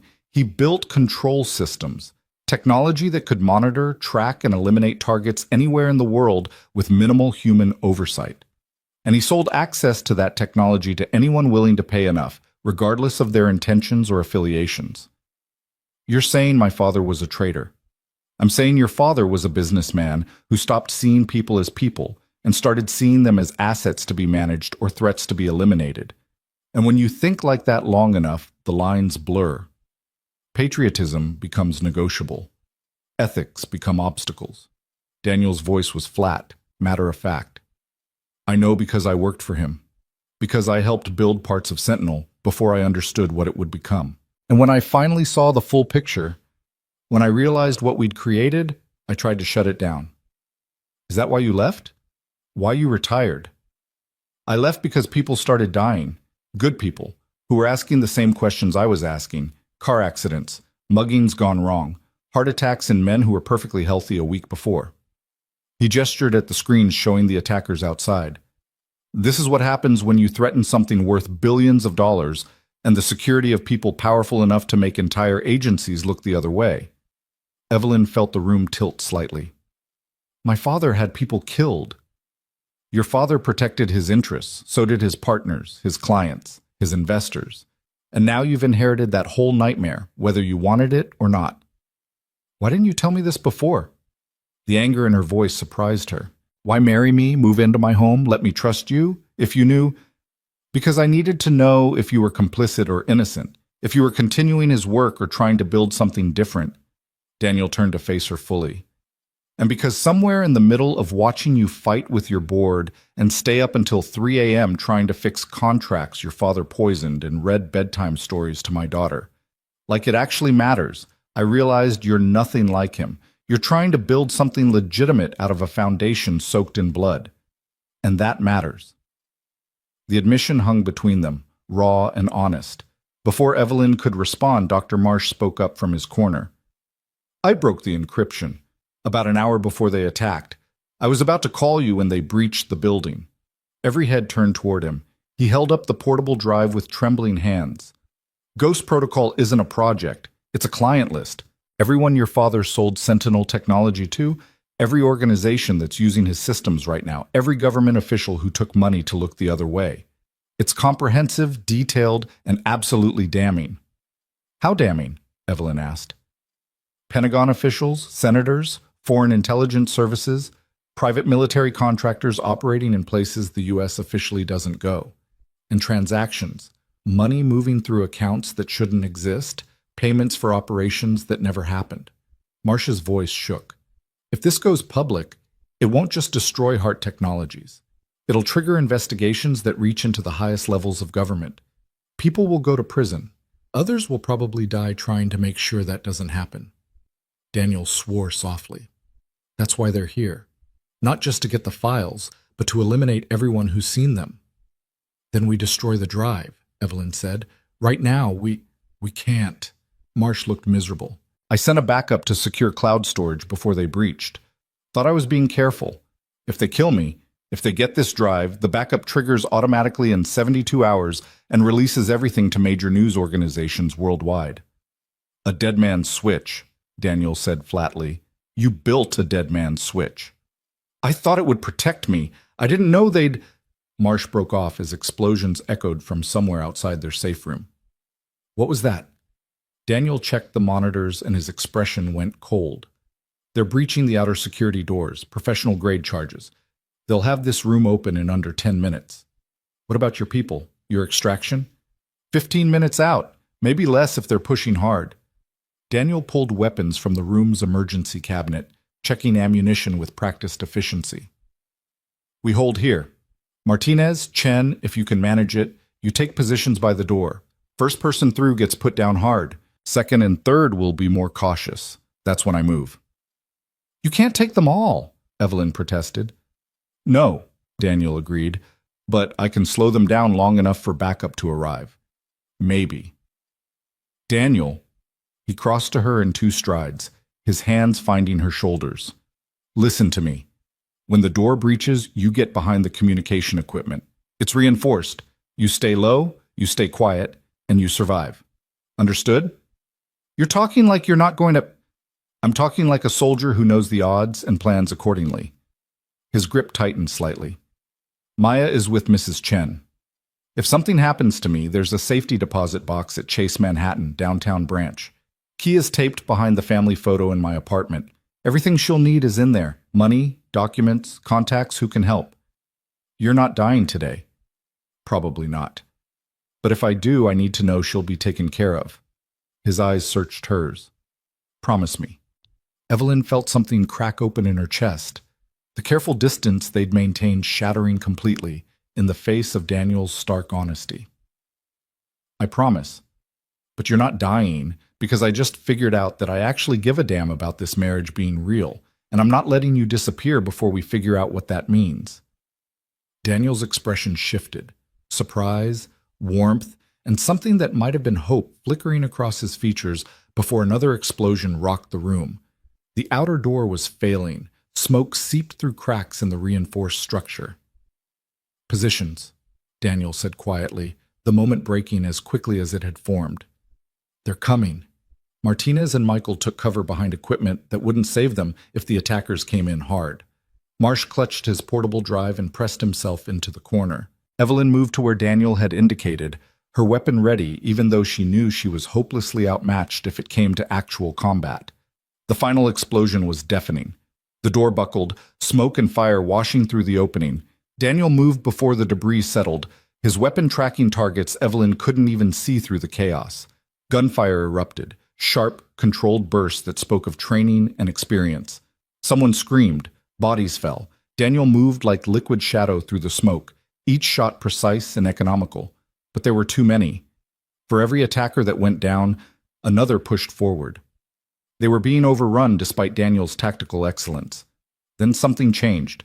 New gunfire, different sound, different cadence. The attackers suddenly found themselves caught between Daniel's position and someone else firing from the corridor. Evelyn heard someone shout tactical orders in clipped military speak, and the assault faltered, then broke completely.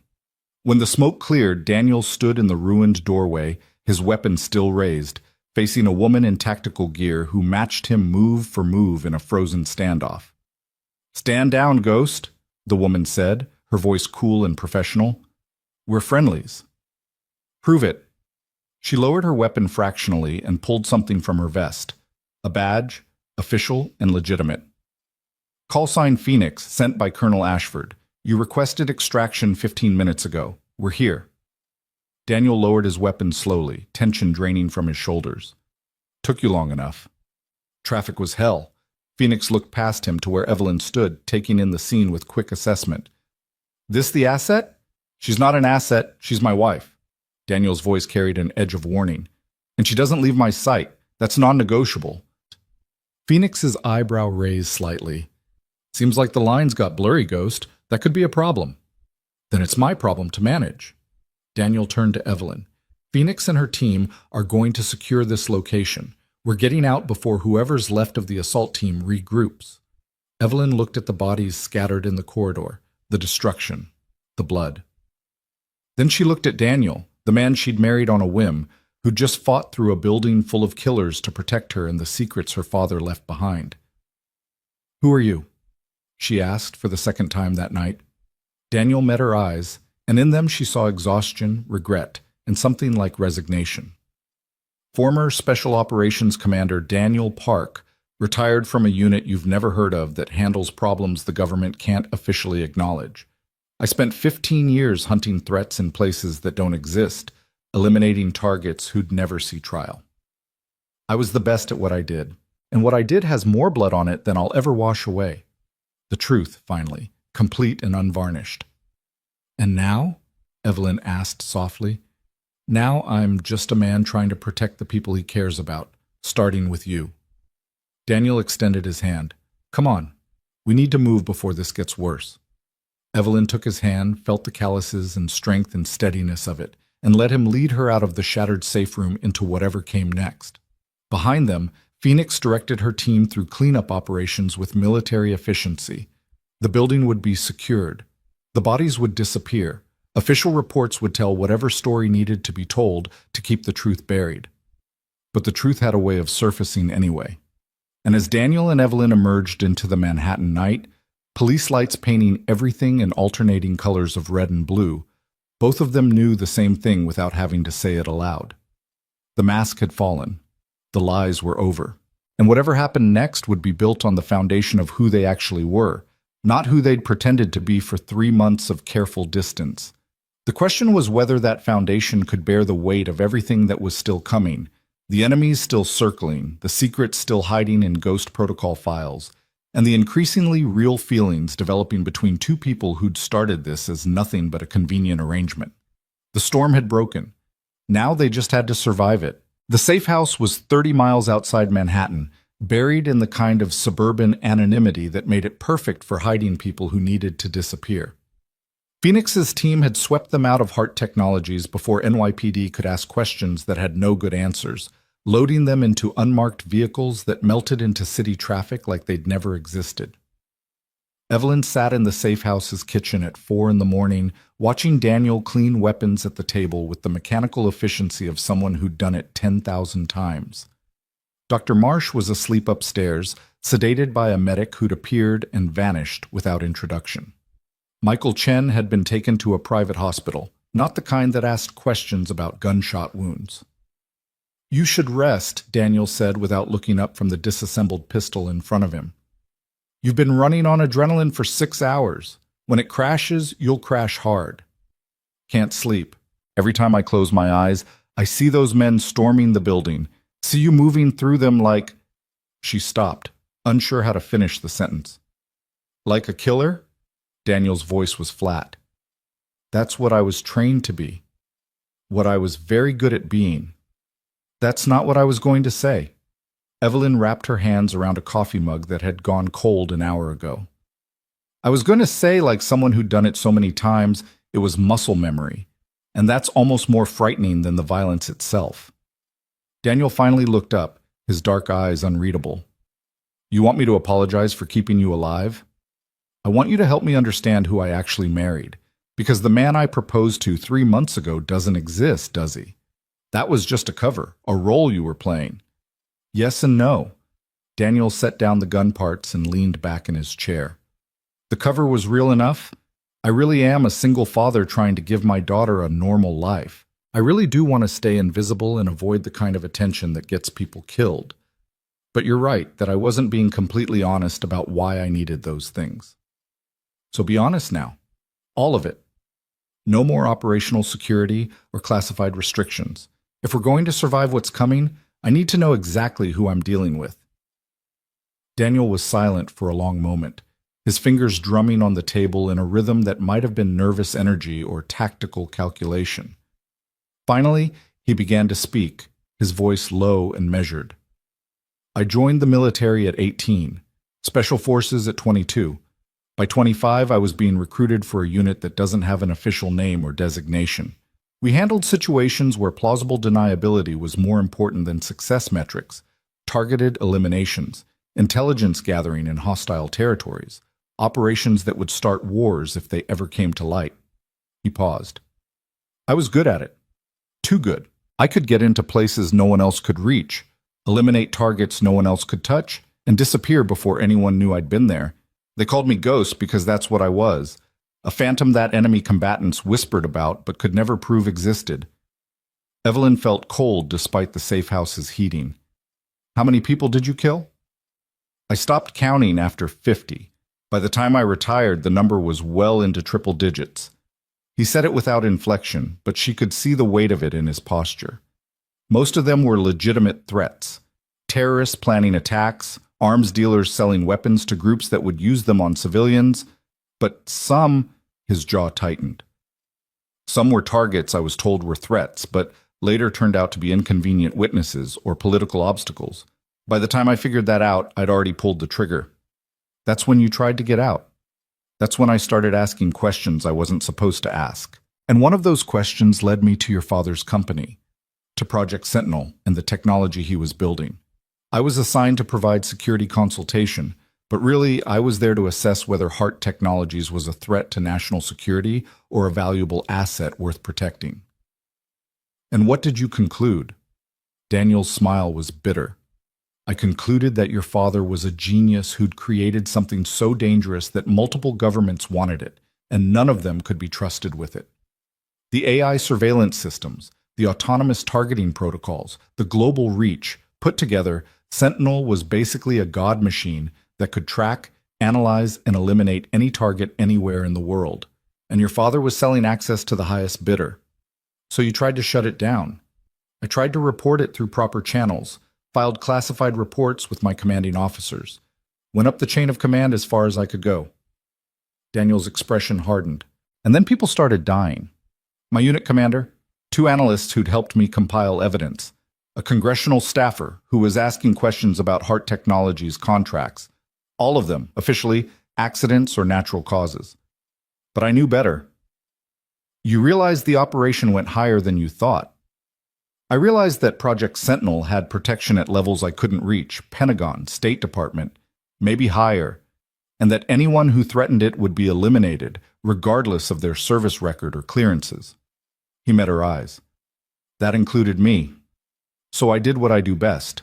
I disappeared, changed my identity, buried my past, and became exactly the kind of invisible nobody that my former employers wouldn't waste resources hunting. A single father working maintenance, someone too ordinary to be worth a second look. Until my father died and things started moving again. Until your father died and I got a call from my old commanding officer, Colonel Ashford. She told me that Hart Technologies was still running operations connected to Sentinel, that your father's death might not have been natural, and that if the wrong people got control of the company, we were looking at a weapons system in the hands of people with no oversight and no accountability. Evelyn felt the pieces clicking together with horrible clarity. She asked you to get close to me, to watch me, to figure out if I was part of it or just a convenient inheritor. Yes, and when you came to me with that marriage proposal, Daniel shook his head. I thought it was the perfect opportunity. I could get inside your life, monitor your activities, report back on whether you were continuing your father's work or trying to build something different. It was supposed to be simple surveillance. In and out, minimal emotional involvement, clean exit when the job was done. But it wasn't simple. No, the word came out rough, because you turned out to be exactly what you appeared to be. Someone trying to do the right thing in a situation you didn't fully understand. And Maya, his voice softened. Maya fell in love with you almost immediately, started talking about you like you were family, and I realized that somewhere in the middle of this operational nightmare, I'd put the two people I care most about in the same place, and if things went wrong, I'd lose both of you. Evelyn absorbed this, her mind working through implications and complications. The attack tonight, that wasn't random. No, someone knew Dr. Marsh was close to breaking the encryption, someone who has enough resources to put together a professional hit team and send them into downtown Manhattan, someone who's willing to kill dozens of people to keep Ghost Protocol buried. Daniel's expression was grim. And based on the equipment and tactics I saw, I'd bet they're connected to some of the same people I used to work for. Which means this goes deep into the intelligence community. So what do? We can't fight the government. We don't fight them. We expose them. Dr. Marsh's dead man switch gives us leverage. If they kill us, the files go public and everyone goes down.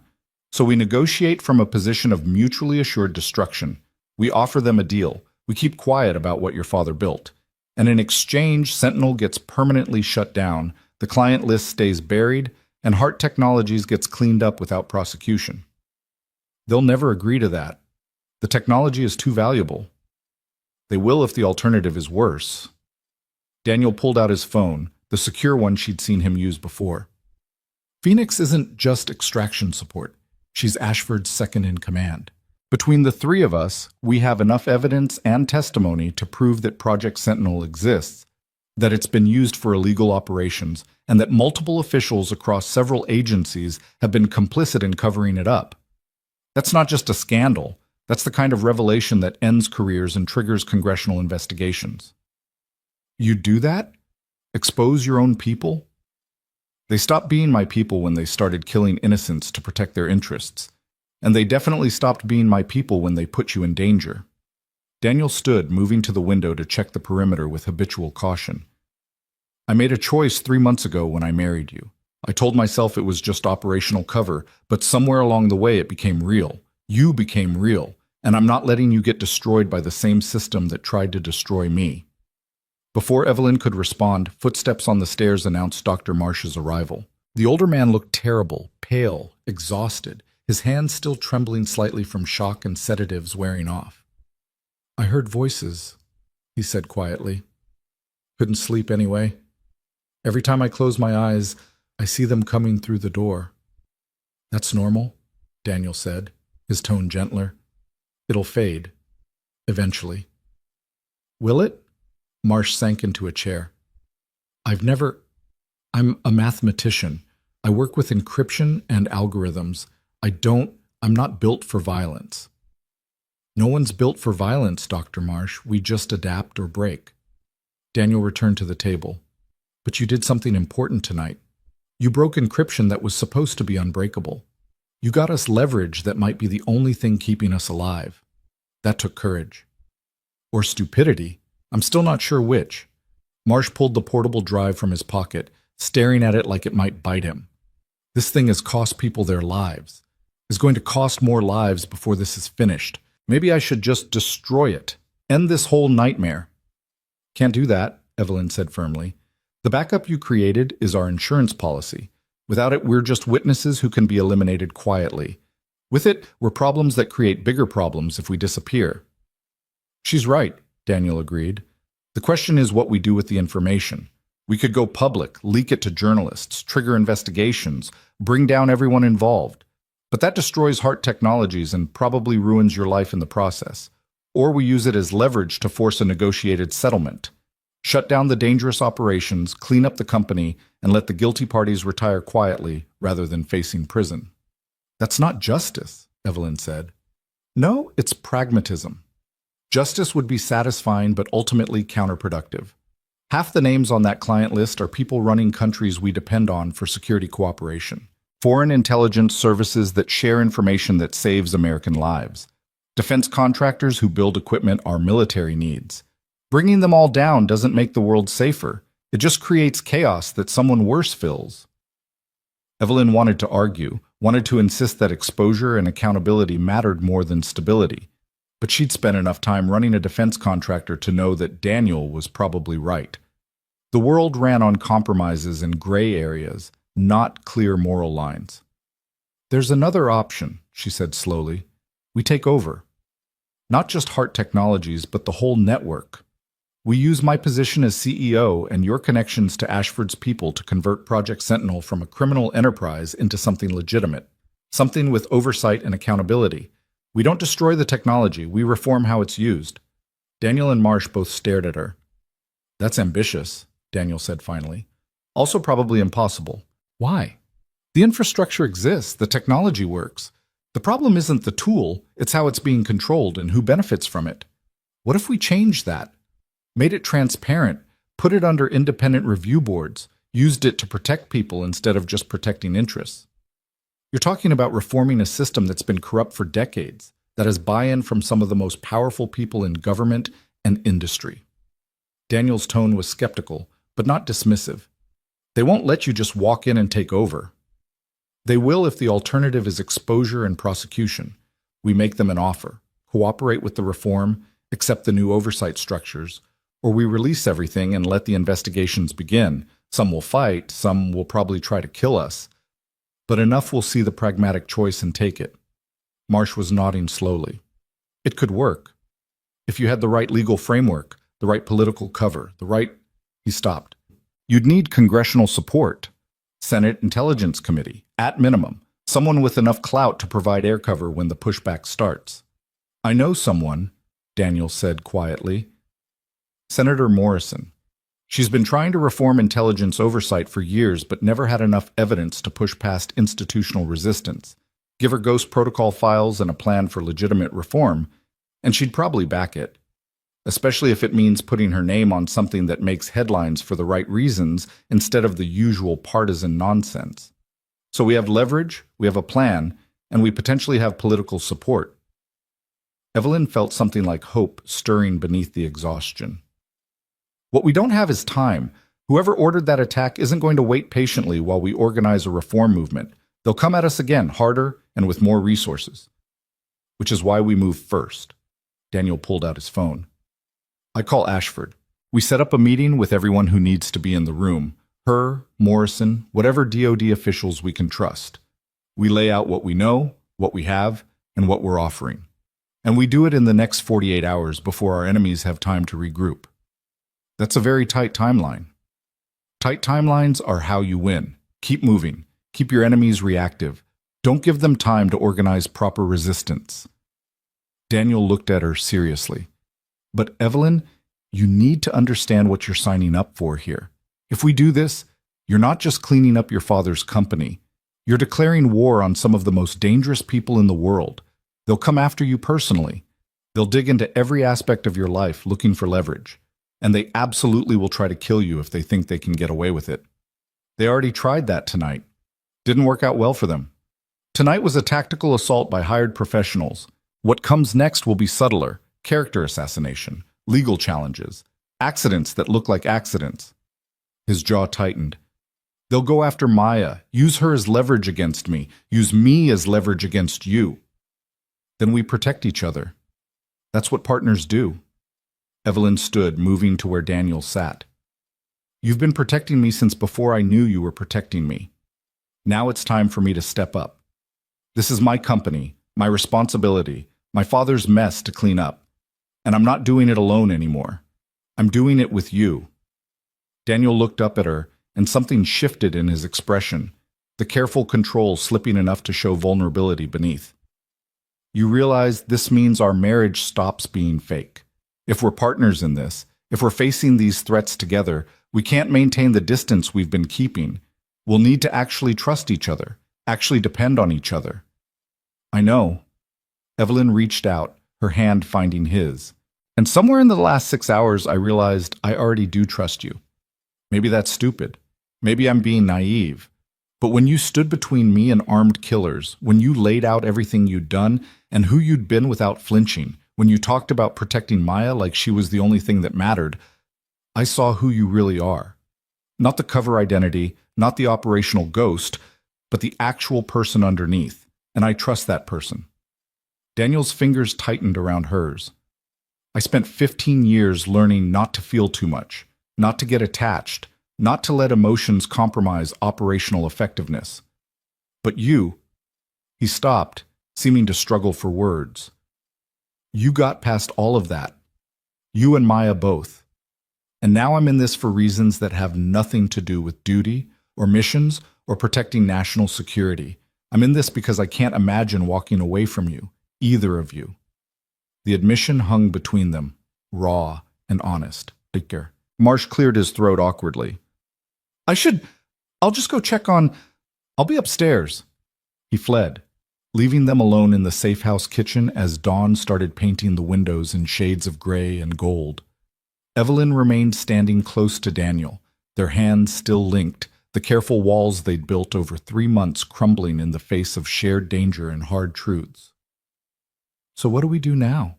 She asked softly. Now we call Ashford. Set up the meeting. Start putting together the case for reform instead of exposure. Daniel stood, pulling her closer. And we figure out how to explain to Maya that this arrangement we made is turning into something real. Because she's going to have questions when we stop maintaining separate wings of the apartment. She already thinks we're a real family, has for weeks. She's smarter than both of us put together. Daniel's expression softened. She told me last week that she was glad I'd finally found someone who looked at me like Mom used to. Someone who made me less sad. Evelyn felt her throat tighten. Your daughter is terrifyingly perceptive. Runs in the family. Her mother could read people like books. He paused. Would have liked you, I think. Would have appreciated someone willing to fight for what's right, even when it's costly. I wish I could have met her. Me too. Daniel released her hand reluctantly. But right now we have work to do. You should get some rest. The next 48 hours are going to be brutal, and you need to be sharp for what's coming. Evelyn wanted to argue, wanted to keep talking until everything was laid out and understood. But exhaustion was catching up with her, the adrenaline crash Daniel had predicted hitting like a physical force. Wake me in 4 hours. We'll start making calls. Deal. She made it halfway to the stairs before turning back. Daniel, thank you for keeping me alive tonight, for telling me the truth, for everything. That's what partners do, he said, echoing her earlier words. We protect each other. Evelyn climbed the stairs to the safe house's small bedroom, collapsed onto a bed that smelled faintly of disinfectant and military surplus, and was asleep within seconds. Her dreams were fragmented, gunfire and encryption keys, and her father's face asking questions she couldn't answer. But underneath the chaos was something steadier, the memory of Daniel's hand in hers, his voice promising protection, the gradual realization that somewhere in the middle of this disaster, she'd stopped being alone. Downstairs, Daniel made his calls on encrypted lines to people whose names would never appear in any official records. Colonel Ashford answered on the second ring despite the hour, her voice crisp and alert. Ghost, report. Asset is secure. We have Ghost protocol files and full client list. Situation is complicated, but potentially manageable if we move fast. Define manageable. Daniel laid out Evelyn's plan. Reform instead of exposure. Oversight instead of destruction, turning a criminal enterprise into something legitimate. Ashford listened without interruption, then was silent for a long moment. That's ambitious, she said finally. Also possibly brilliant. If you can pull it off, you solve about 6 problems I've been wrestling with for 3 years. But the blowback is going to be intense. The people you're threatening have long reach and no sense of humor about losing power. I know. Which is why I need support. Serious support, not just extraction teams and safe houses, political cover, legal protection, resources to fight back when they come at us. I can give you some of that, not all, but enough to make you a harder target, and I'll make some calls. Morrison will listen if I frame it right. Maybe some others. Another pause. Ghost, I have to ask, are you compromised? Your report suggested you were maintaining operational distance, but this sounds personal. It is personal. The asset, Evelyn. She's not just an asset anymore. She's my wife. Actually, my wife, not just cover. And I'm not letting her get destroyed by the same people who tried to destroy me. That's what I was afraid of. Ashford's sigh came through clearly. All right, I'll back your play. But if this goes sideways, if the situation becomes untenable, you extract immediately. No heroics, no last stands. You get your family out and disappear. Clear? Clear.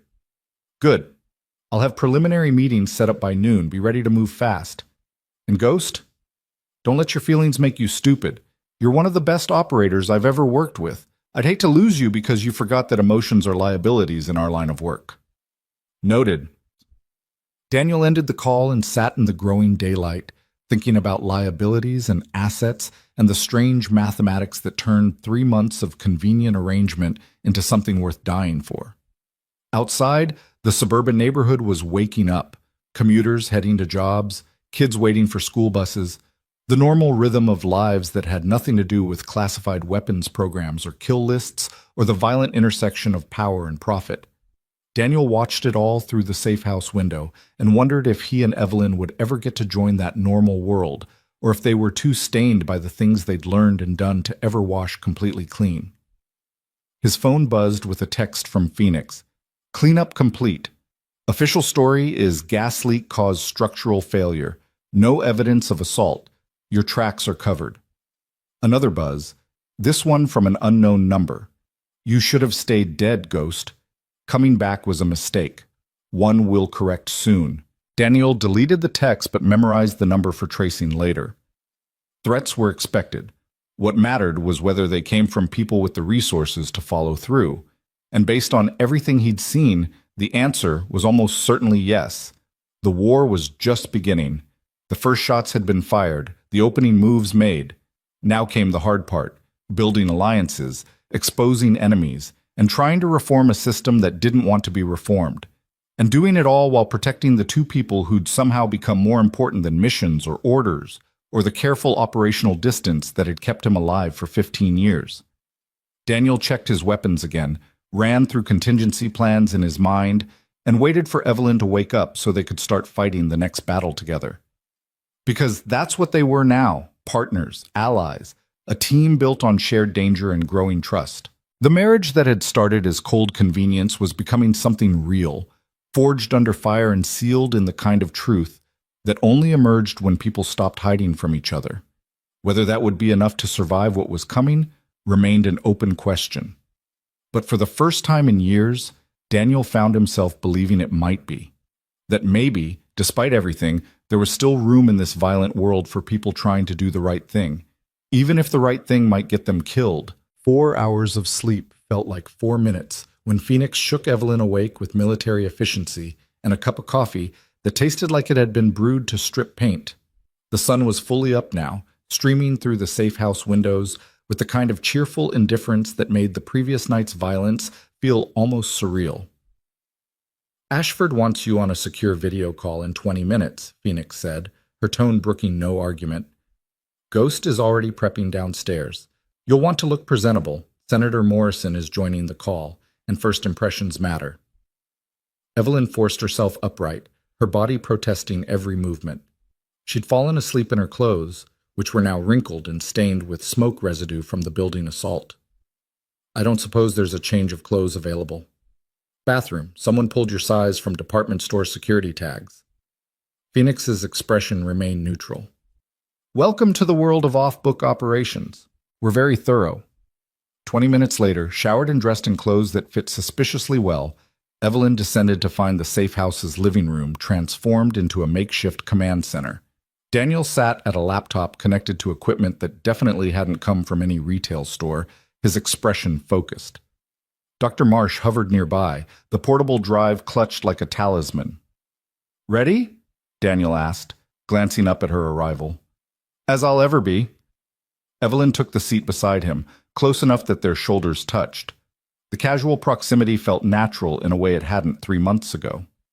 What's the play? We present the evidence. Lay out what we know about Ghost Protocol and Project Sentinel.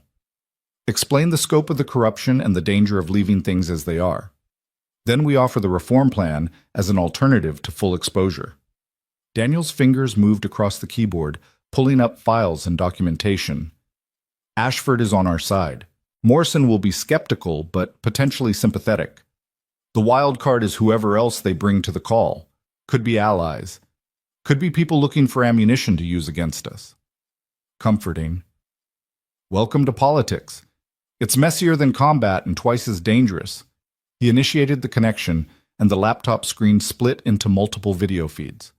Colonel Ashford appeared first, a woman in her 50s with steel gray hair and eyes that had seen everything twice. She wore civilian clothes but carried herself with unmistakable military bearing. Ms. Hart, good to finally meet you officially, though I wish it were under better circumstances. Colonel, thank you for the extraction last night. Your team saved our lives. That's what we do. Ashford's attention shifted to Daniel. Ghost, you look terrible. It's been a long night. It's about to get longer.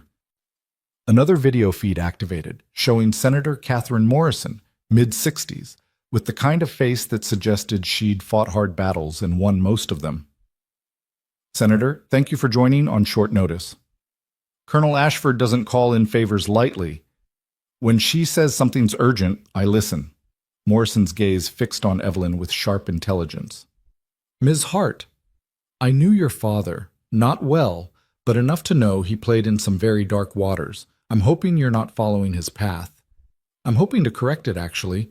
Evelyn kept her voice steady despite the scrutiny, which is why we requested this meeting. A third feed appeared showing a man Evelyn didn't recognize. Late 40s, nondescript in the way that suggested intelligence work rather than political office. This is Michael Brennan, Ashford said, Deputy Director of the Defense Intelligence Agency.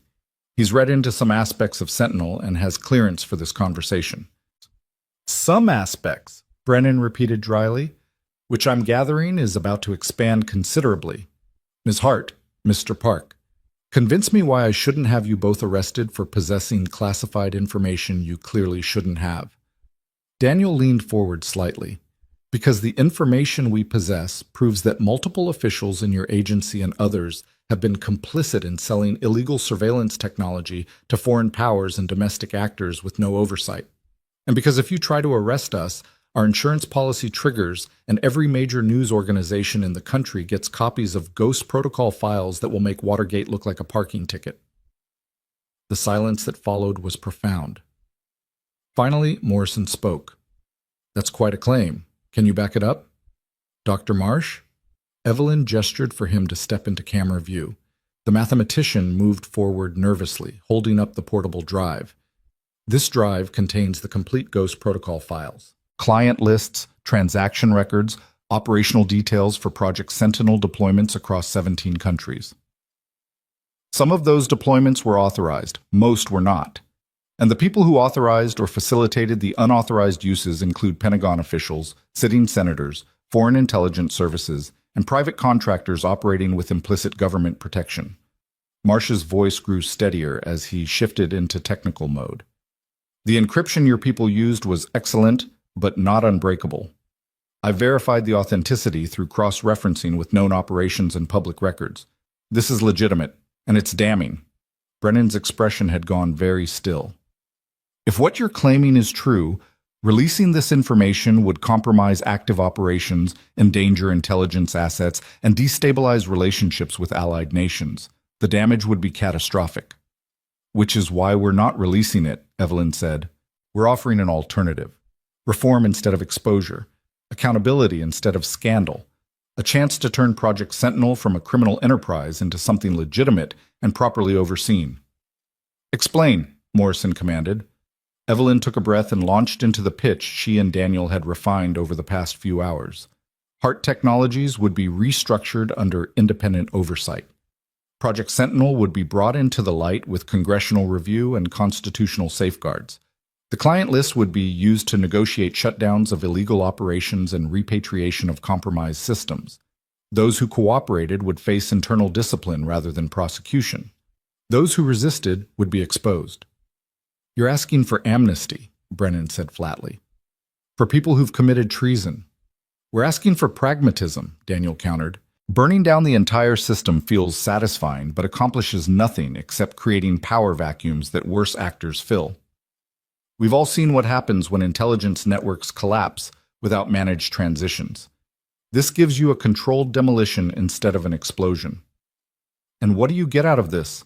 Morrison asked, her eyes on Evelyn. Besides keeping your company intact? A chance to build something my father should have built.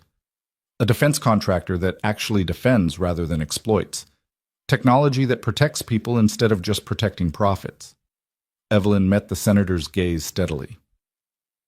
I inherited a nightmare, Senator. I'm trying to turn it into something I can live with. Something my daughter... She stopped, the words slipping out before she could catch it. Daniel's hand found hers under the table, a brief pressure of support. Our daughter, he corrected quietly. Maya deserves to grow up in a world where her parents did the right thing, even when it was hard. Morrison's expression shifted slightly, not softening exactly, but recalculating. You two are actually together, not just operational cover. Started as cover, Daniel admitted. Became real somewhere along the way. Turns out fighting for survival together builds the kind of trust you can't fake. Ashford was nodding slowly. I've reviewed Ghost's reports over the past 3 months, watched the relationship develop from tactical positioning to actual partnership.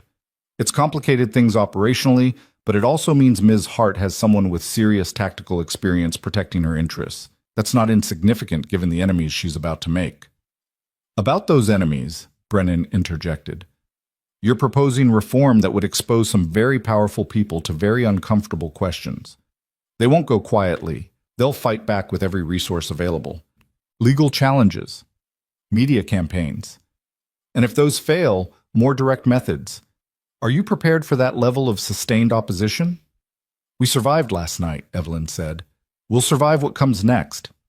Last night was reconnaissance in force. A probe to test your defenses and see what you know.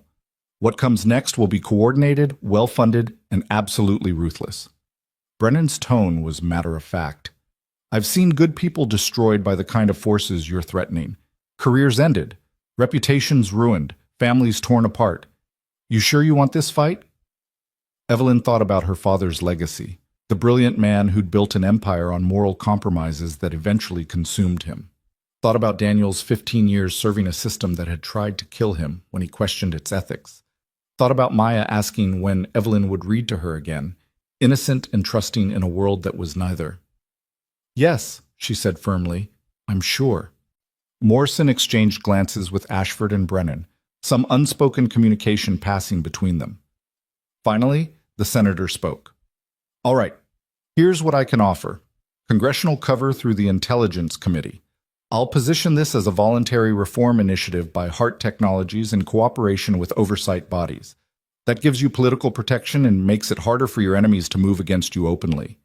In exchange, you provide complete cooperation with investigators, full transparency on Sentinel's capabilities and deployments, and you accept whatever organizational changes we deem necessary to ensure proper oversight going forward. And the client list? Evelyn asked. The evidence of illegal operations? Gets used strategically. We approach the worst offenders quietly, give them a chance to cooperate and wind down their operations. Those who refuse get exposed through carefully managed leaks that don't compromise legitimate national security interests. It's not perfect justice, but it's the kind of justice that actually accomplishes something. Brennan leaned forward. I'll coordinate with DoD and other agencies to identify which Sentinel operations are legitimate and which need to be terminated. We'll need to move carefully. Some of these systems are deeply embedded in security architectures that can't be disrupted without creating vulnerabilities. But if you're genuinely offering transparency and cooperation, we can make it work. There's one more thing, Daniel said. Protection for Dr. Marsh. He broke the encryption, he knows what's in the files, and he set up a dead man's switch that releases everything if something happens to him. He needs to be under official protection, with guarantees that he won't become a convenient loose end. Agreed, Ashford said. Dr. Marsh will be placed in protective custody under my authority. His expertise will be valuable for the decryption and analysis process anyway. Consider him officially retained as a consultant. Marsh looked simultaneously relieved and terrified. Does that mean I can go home eventually? Eventually, Ashford said. After we're sure the people who tried to kill you last night have been neutralized or convinced that you're more valuable alive than dead. Give it a few weeks. A few weeks? Marsh sighed but nodded. Better than a few decades in witness protection, I suppose? Morrison checked something off screen, then looked back at the camera. I'm going to need you in Washington by tomorrow afternoon, Ms. Hart. Closed session with the Intelligence Committee. Bring documentation, bring evidence, and be prepared for some very hostile questions from members whose donors are probably on your father's client list. It won't be pleasant. I'll be there. Bring your husband, too. If half of what Colonel Ashford tells me about his background is true, his testimony about Sentinel's operational capabilities will be valuable. Plus, it'll be harder for certain people to dismiss your claims if you've got a decorated special operations veteran backing your story. Daniel's jaw tightened. I was never officially decorated. My service doesn't exist in any public records. Then it's a good thing I have access to non-public records. Morrison's smile was thin. Don't worry, Commander Park. I'm not going to expose your identity, but I'm going to use your credibility where it matters. You wanted to do the right thing. This is what the right thing looks like in Washington. It's messy and political and requires more compromise than anyone's comfortable with. Understood. Brennan spoke up again. One more thing. There's going to be immediate blowback from this call. The people we're discussing have sophisticated monitoring capabilities. They'll know something's happening even if they don't know the specific details yet. I'd recommend you stay in protective custody until the congressional testimony. After that, public exposure becomes your shield. Harder to eliminate witnesses who've already testified before Congress. We need to get Maya first, Evelyn said, looking at Daniel. She's with a neighbor in our building. I'm not leaving her exposed while we're in hiding. Phoenix can handle the extraction, Ashford said. She's good at making people disappear when necessary. Your daughter will be brought to a secure location where you can see her, and then we'll move all of you to a better facility near Washington for the duration. Daniel was already shaking his head. I go with Phoenix. Maya doesn't know her, won't trust a stranger. If you want this to go smoothly, I need to be there. That's a tactical risk, Ashford said. If they're watching your apartment, they're definitely watching our apartment, which is why we don't go in through the front door. Daniel pulled up building schematics on the laptop, pointing out details with practiced efficiency. Service entrance here, maintenance access to the apartments from internal corridors. We go in fast, grab Maya from Mrs. Chen's place, and out through the parking garage before anyone realizes we're there. 30 minutes, maybe less. Phoenix's voice came from across the room where she'd been monitoring the conversation. I can work with that, but if it goes sideways, we extract hard and don't look back. Agreed. Morrison cleared her throat, drawing attention back to the screen. While you're collecting your daughter and preparing for Washington, I'll start having conversations with people who need to know this is coming. Prepare them for the scope of what we're discussing. It'll soften the impact when you testify and reduce the likelihood of panic-driven responses. Thank you, Senator. Don't thank me yet. This is going to get worse before it gets better. The people you're threatening built their power on secrets and leverage. They're not going to surrender that power gracefully. Morrison's expression was serious. But you're doing the right thing. Your father should have done this years ago. Maybe if he had, he'd still be alive.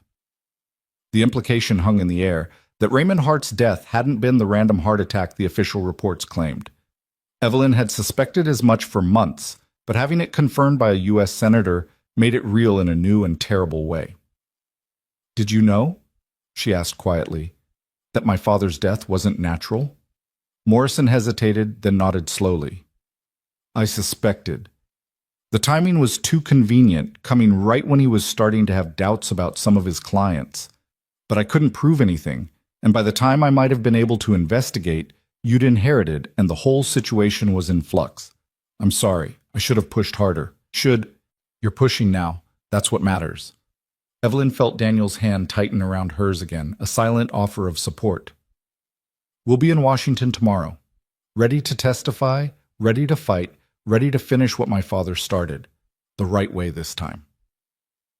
The video call ended with promises of coordination and warnings about security. When the screens went dark, Evelyn sat back in her chair and released a breath she hadn't realized she'd been holding. "That went better than I expected," Dr. Marsh said from his corner. "They believed us.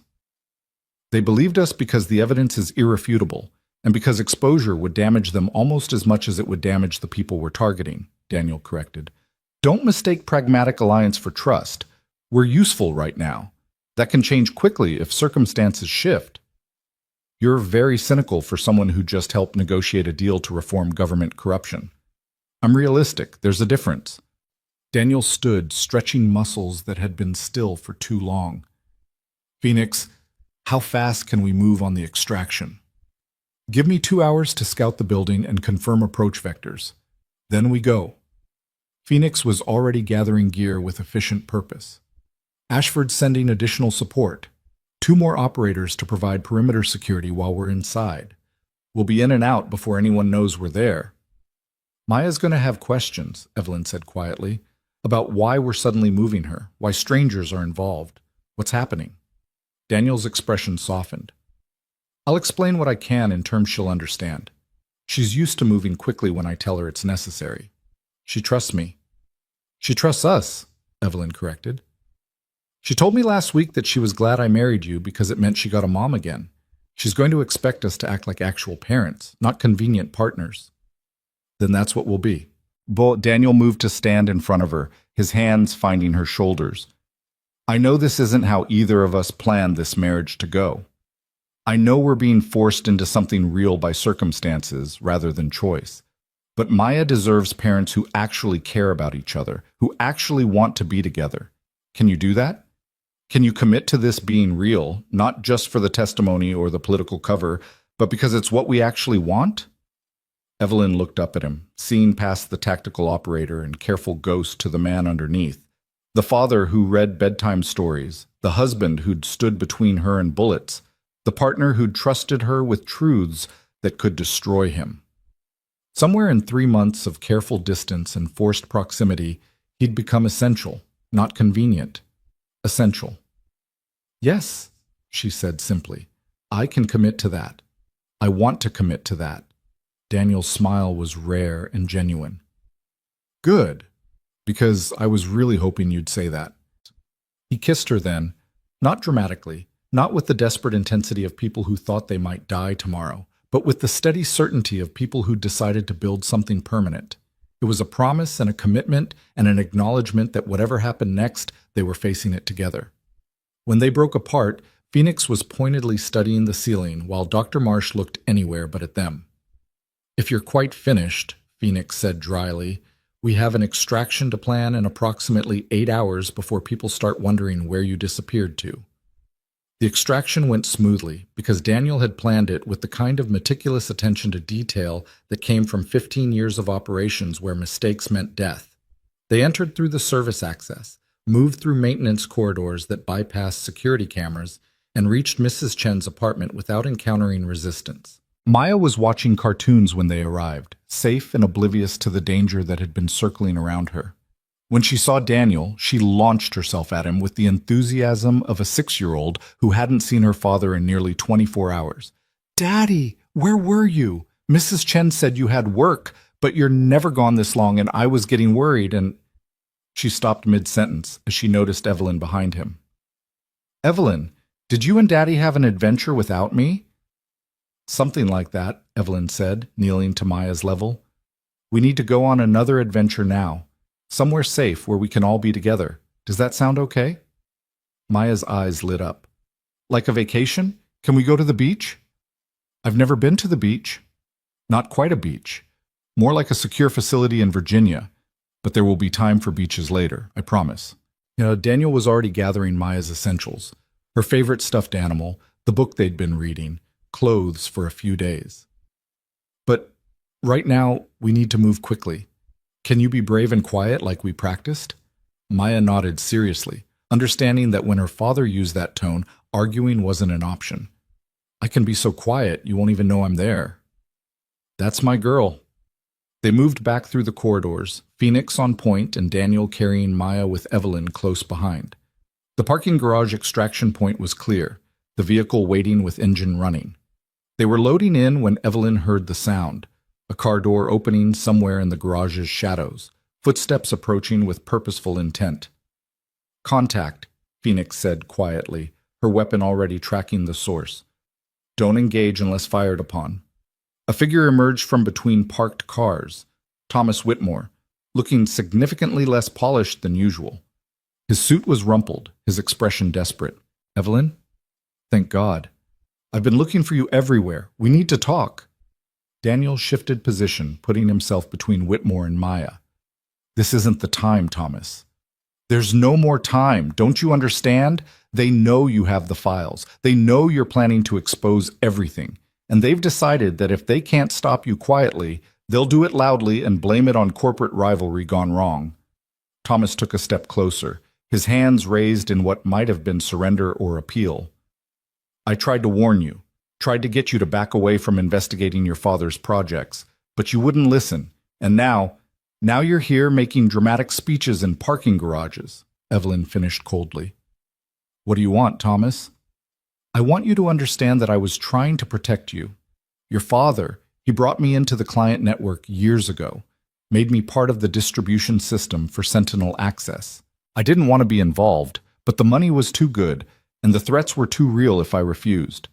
And now they're going to kill everyone who knows too much, and that includes me unless I give them something valuable enough to buy my way out." The implication was clear. Thomas was offering to trade information for protection, to become a cooperating witness in exchange for immunity. It was the kind of pragmatic betrayal Evelyn would have expected from a board member who'd spent 30 years valuing profit over principle. "What information?" she asked. "The inner circle. The people at the top of the client list who actually control Sentinel's deployment. Names you won't find in any files because they're smart enough to work through cutouts and intermediaries. But I know them, met with them, can identify them, and prove their involvement." Thomas's voice was urgent. "That's worth something, isn't it? Worth protection?" Phoenix exchanged glances with Daniel, some silent communication passing between them. Finally, Daniel said, "Get in the car. You're coming with us. We'll figure out if you're lying once we're somewhere secure." Thomas looked surprised but relieved. He climbed into the vehicle, careful not to make any sudden movements around operators who clearly knew how to kill quickly and efficiently. The drive to the new safe house was tense and silent, except for Maya's questions about where they were going and why Mr. Whitmore looked so scared. "Mr. Whitmore made some mistakes," Evelyn said carefully. "Now he's trying to fix them. That takes courage." "Or cowardice masquerading as courage," Daniel muttered under his breath. But he didn't contradict her in front of Maya. The new safe house was larger and better equipped, with separate rooms for Maya and spaces where interrogations could be conducted away from civilian ears. Thomas was placed in secure holding while Ashford was briefed on his sudden appearance. Maya was settled with toys and entertainment, carefully insulated from the adult conversations happening in other parts of the building. "Do you trust him?" Evelyn asked Daniel as they watched Thomas through one-way glass, the older man pacing nervously in his temporary quarters. "Not even a little bit. But that doesn't mean he's not useful. Daniel's arms were crossed, his posture radiating skepticism. He's a survivor, always has been. If giving us names keeps him alive, he'll give us names. Whether those names are accurate or complete is another question. Ashford will vet everything he tells us, cross-reference it with what we already know from Ghost Protocol files. If he's lying, we'll know. And if he's telling the truth, we have leverage against people who've stayed hidden for decades. That could be the difference between reform actually working and getting buried by forces we can't fight. Daniel turned from the window to look at her directly. Are you ready for Washington? For testifying before Congress and making yourself the public face of this reform movement? I don't have much choice. If I don't step up, who will? You? You're supposed to be invisible, remember? Not anymore. Morrison's going to use my testimony. That means my identity becomes at least semi-public. My service record, my involvement with Sentinel, my reason for going into hiding. His expression was grim. I spent 15 years being a ghost. That's over now. I'm going to be exposed, scrutinized, investigated. People will dig into my past and find things I wish could stay buried. Evelyn moved closer, her hand finding his. Then we face it together. Your past, my father's legacy, whatever comes out during the testimony. We don't hide anymore. We stand in the light and let people see who we actually are. That's either very brave or very foolish. With us, it's usually both. Maya's voice called from the other room, asking if they could read her book before bedtime. It was barely evening, far too early for sleep, but the disruption to her routine had clearly unsettled her. Daniel went to handle it, while Evelyn stayed to watch Thomas Whitmore pace and worry and calculate his chances of survival. The next 36 hours blurred together in a cascade of preparation and revelation. Thomas provided names that checked out against Ghost Protocol files, adding context and connections that painted a picture of a network far larger than anyone had realized. Ashford coordinated with Morrison and Brennan to prepare testimony and gather additional evidence. Phoenix and her team maintained security, while additional operators arrived to provide coverage for the Washington trip. And through it all, Evelyn, Daniel, and Maya existed in a strange bubble of forced domesticity. Reading books and having meals and pretending that armed guards outside the door were perfectly normal. Maya adapted with the resilience of children, asking fewer questions as she understood that her parents couldn't answer most of them. She seemed content with the knowledge that they were together, that they were safe for now, and that somehow this adventure would end with them back home. The congressional testimony was scheduled for a closed session on Wednesday afternoon. They flew to Washington on a military transport, Maya delighted by the plane and oblivious to the armed escort that accompanied them. The facility where they were housed near Capitol Hill was more secure than any hotel, with guards who didn't pretend to be anything other than what they were. On Wednesday morning, Evelyn stood in front of a mirror in clothes that cost more than most people earned in a month and tried to recognize herself.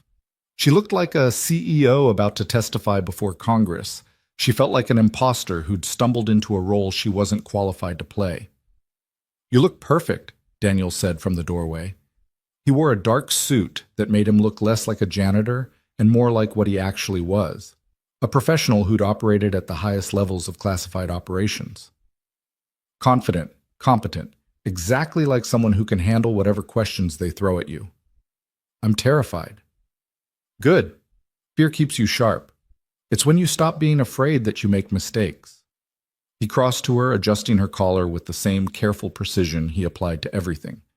They're going to try to discredit you, suggest you're motivated by profit or political ambition or revenge against your father's legacy. Don't let them bait you into emotional responses. Stick to facts. Stick to evidence. And remember that Morrison is on our side, even when she has to play tough for appearances. What if I mess this up? What if I say something wrong and destroy our credibility? Then I step in and cover for you. That's what partners do. Daniel kissed her forehead gently. You're not doing this alone, Evelyn. You never have to do this alone again. The congressional hearing room was smaller than Evelyn had imagined, with aged wood paneling and the kind of formal atmosphere that made every word feel weighted with significance. The Intelligence Committee members sat in a semicircle, their expressions ranging from curious to hostile. Senator Morrison presided from the center, her face carefully neutral. Ms. Hart, Commander Park. Thank you for agreeing to testify before this committee in closed session. Morrison's voice carried authority that silenced the low conversations around the room. We're here today to discuss allegations regarding Hart Technologies' role in developing and distributing classified surveillance systems without proper oversight. Ms. Hart, you've provided documentation that suggests widespread corruption and illegal activity connected to Project Sentinel. Can you summarize those allegations for the committee? Evelyn took a breath and began. She laid out the evidence methodically: her father's involvement in building autonomous surveillance systems, the client list that included foreign powers and domestic actors, the complete lack of congressional oversight, the deaths of people who'd asked questions. She presented Ghost Protocol files, walked through financial transactions, and explained how the technology worked and why it was dangerous in unregulated hands. The questioning that followed was brutal. Senators whose campaigns had been funded by Hart Technologies executives grilled her about motives and accuracy. They suggested she was a disgruntled daughter trying to destroy her father's legacy. They questioned whether the evidence was fabricated or misinterpreted. Daniel's testimony was different, but equally intense. He spoke about his involvement with Sentinel's development, about operations he'd witnessed or participated in that used the technology for purposes that crossed legal and ethical lines. His military bearing and obvious expertise made him harder to dismiss than Evelyn, but they tried anyway, suggesting he was a disgraced operator with a grudge, someone whose clearances had been revoked for cause. It was Thomas Whitmore's testimony that finally shifted the room's atmosphere. The board member who'd spent decades enabling Raymond Hart's worst decisions laid out names and operations with the precise recall of someone who'd been taking notes in case he ever needed leverage. He identified senators who'd taken bribes, Pentagon officials who'd looked the other way, intelligence operatives who'd used Sentinel for personal vendettas rather than national security. The accusations hung in the air like grenades waiting to detonate. Several senators looked genuinely shocked. Others looked terrified that their own names might be on lists they hadn't seen yet. The careful facade of congressional dignity fractured as the scope of the corruption became undeniable. Morrison let the silence stretch before speaking. This committee will obviously need time to review all the evidence presented today, but based on preliminary examination, it appears that Ms. Hart's allegations have substantial merit. I'm recommending immediate investigation into all individuals and organizations named in the Ghost Protocol files, with a focus on determining which operations were properly authorized and which represent criminal activity that requires prosecution. With respect, Madam Chair, one of the more hostile senators interrupted. We're talking about exposing intelligence operations that are currently active and potentially compromising relationships with allied nations. The damage has already been done. Morrison cut him off sharply.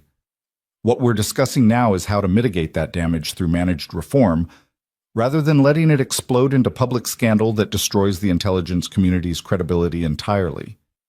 Ms. Hart and Commander Park have offered us that option. I suggest we take it before someone less interested in reform decides to take this story to the Washington Post.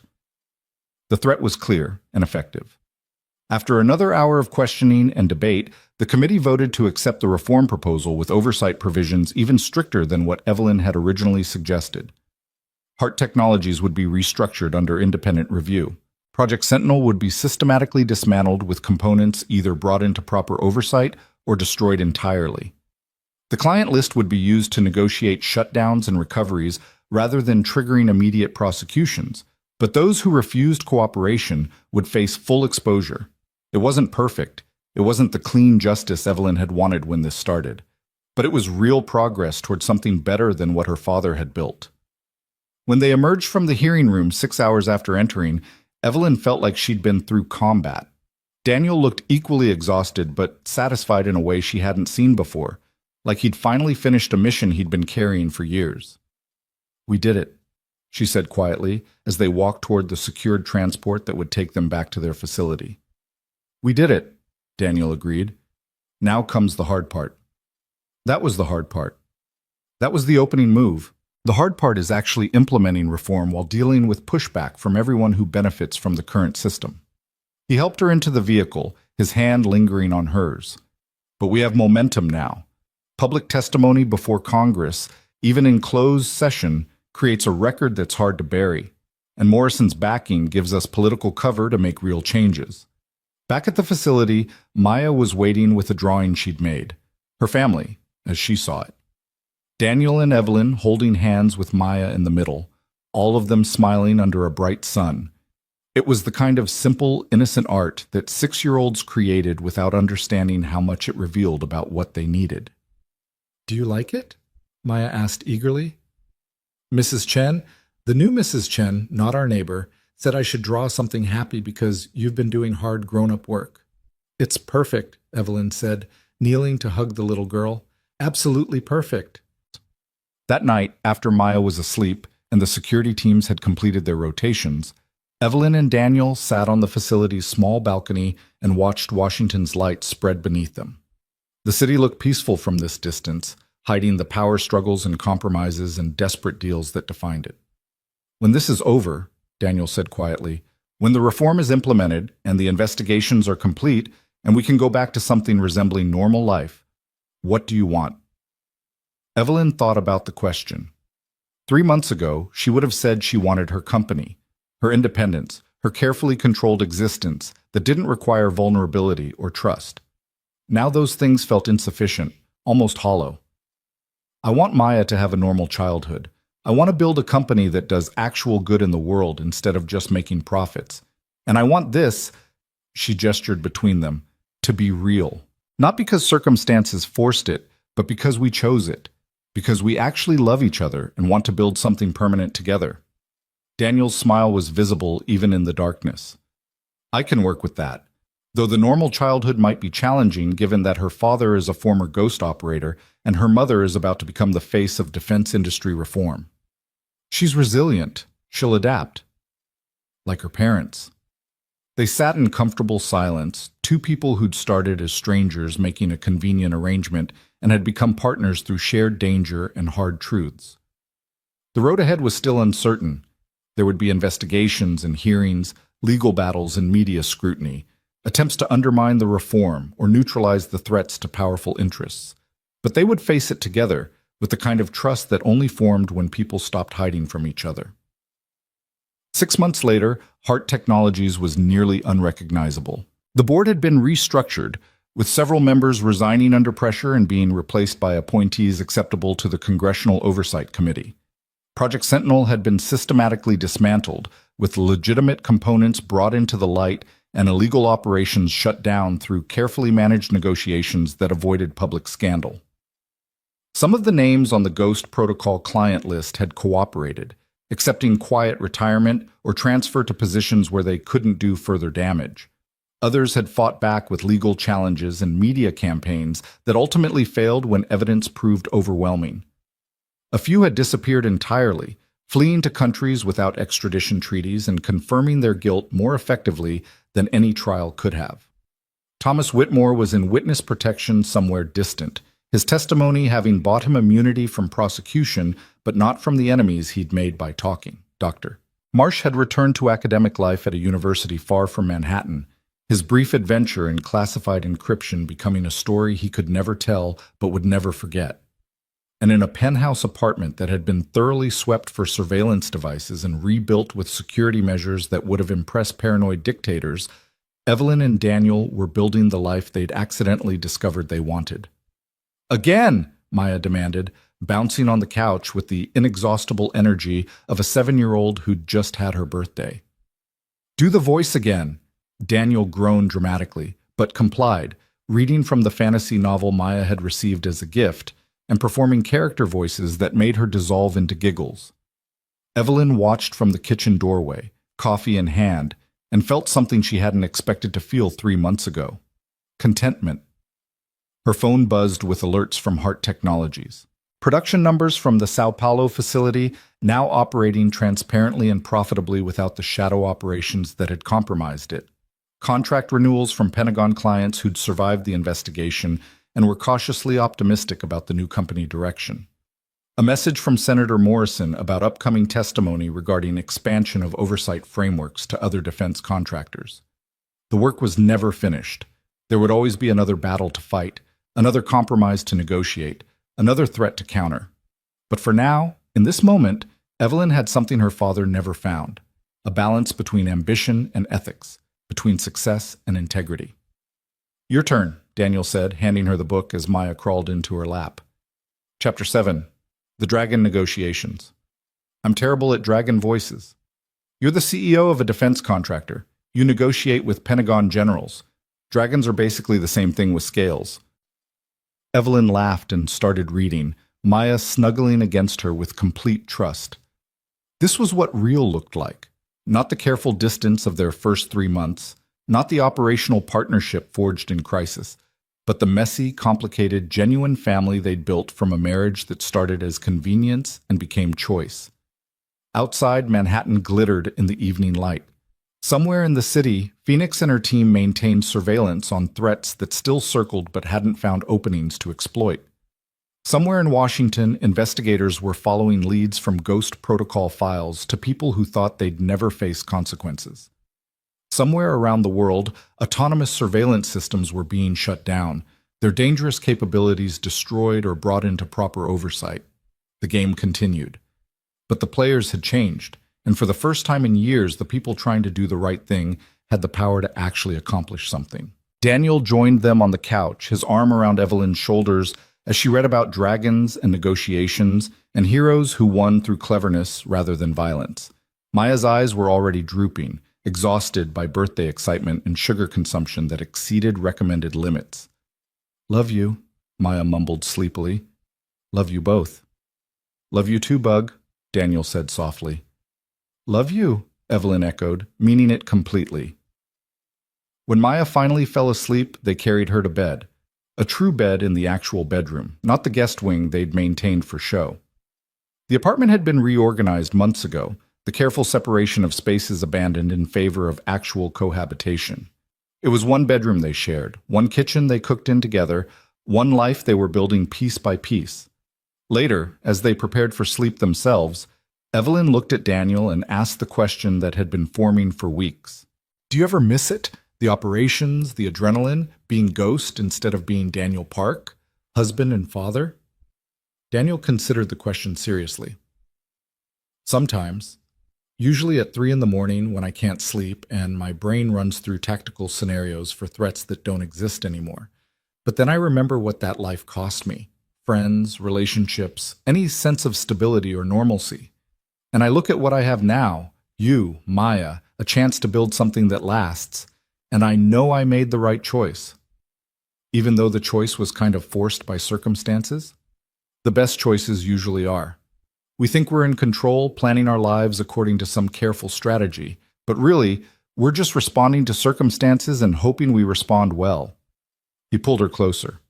"I responded by marrying a CEO who turned out to be brilliant and stubborn and exactly the kind of partner I needed without knowing I needed one. I'd say that worked out pretty well." Evelyn smiled against his shoulder. "I responded by proposing marriage to a janitor who turned out to be a legendary special operations commander with a complicated past and a talent for protecting people he cares about. Also worked out well. We're very fortunate that our impulsive decisions happen to align with good outcomes. We're very good at adapting to circumstances and making the best of them. That too." They fell asleep tangled together in a bed that no longer felt temporary, in an apartment that had become home, in a life that had started as desperate convenience and become something neither of them wanted to lose. The storm had broken and passed. The enemies were defeated or neutralized. The company was reformed. The family was real. And somewhere in the middle of fighting for justice and surviving attempts to silence them, two people who'd married for all the wrong reasons had discovered all the right ones. The arrangement was over. The partnership remained. And the future, for the first time in either of their lives, looked bright enough to believe in.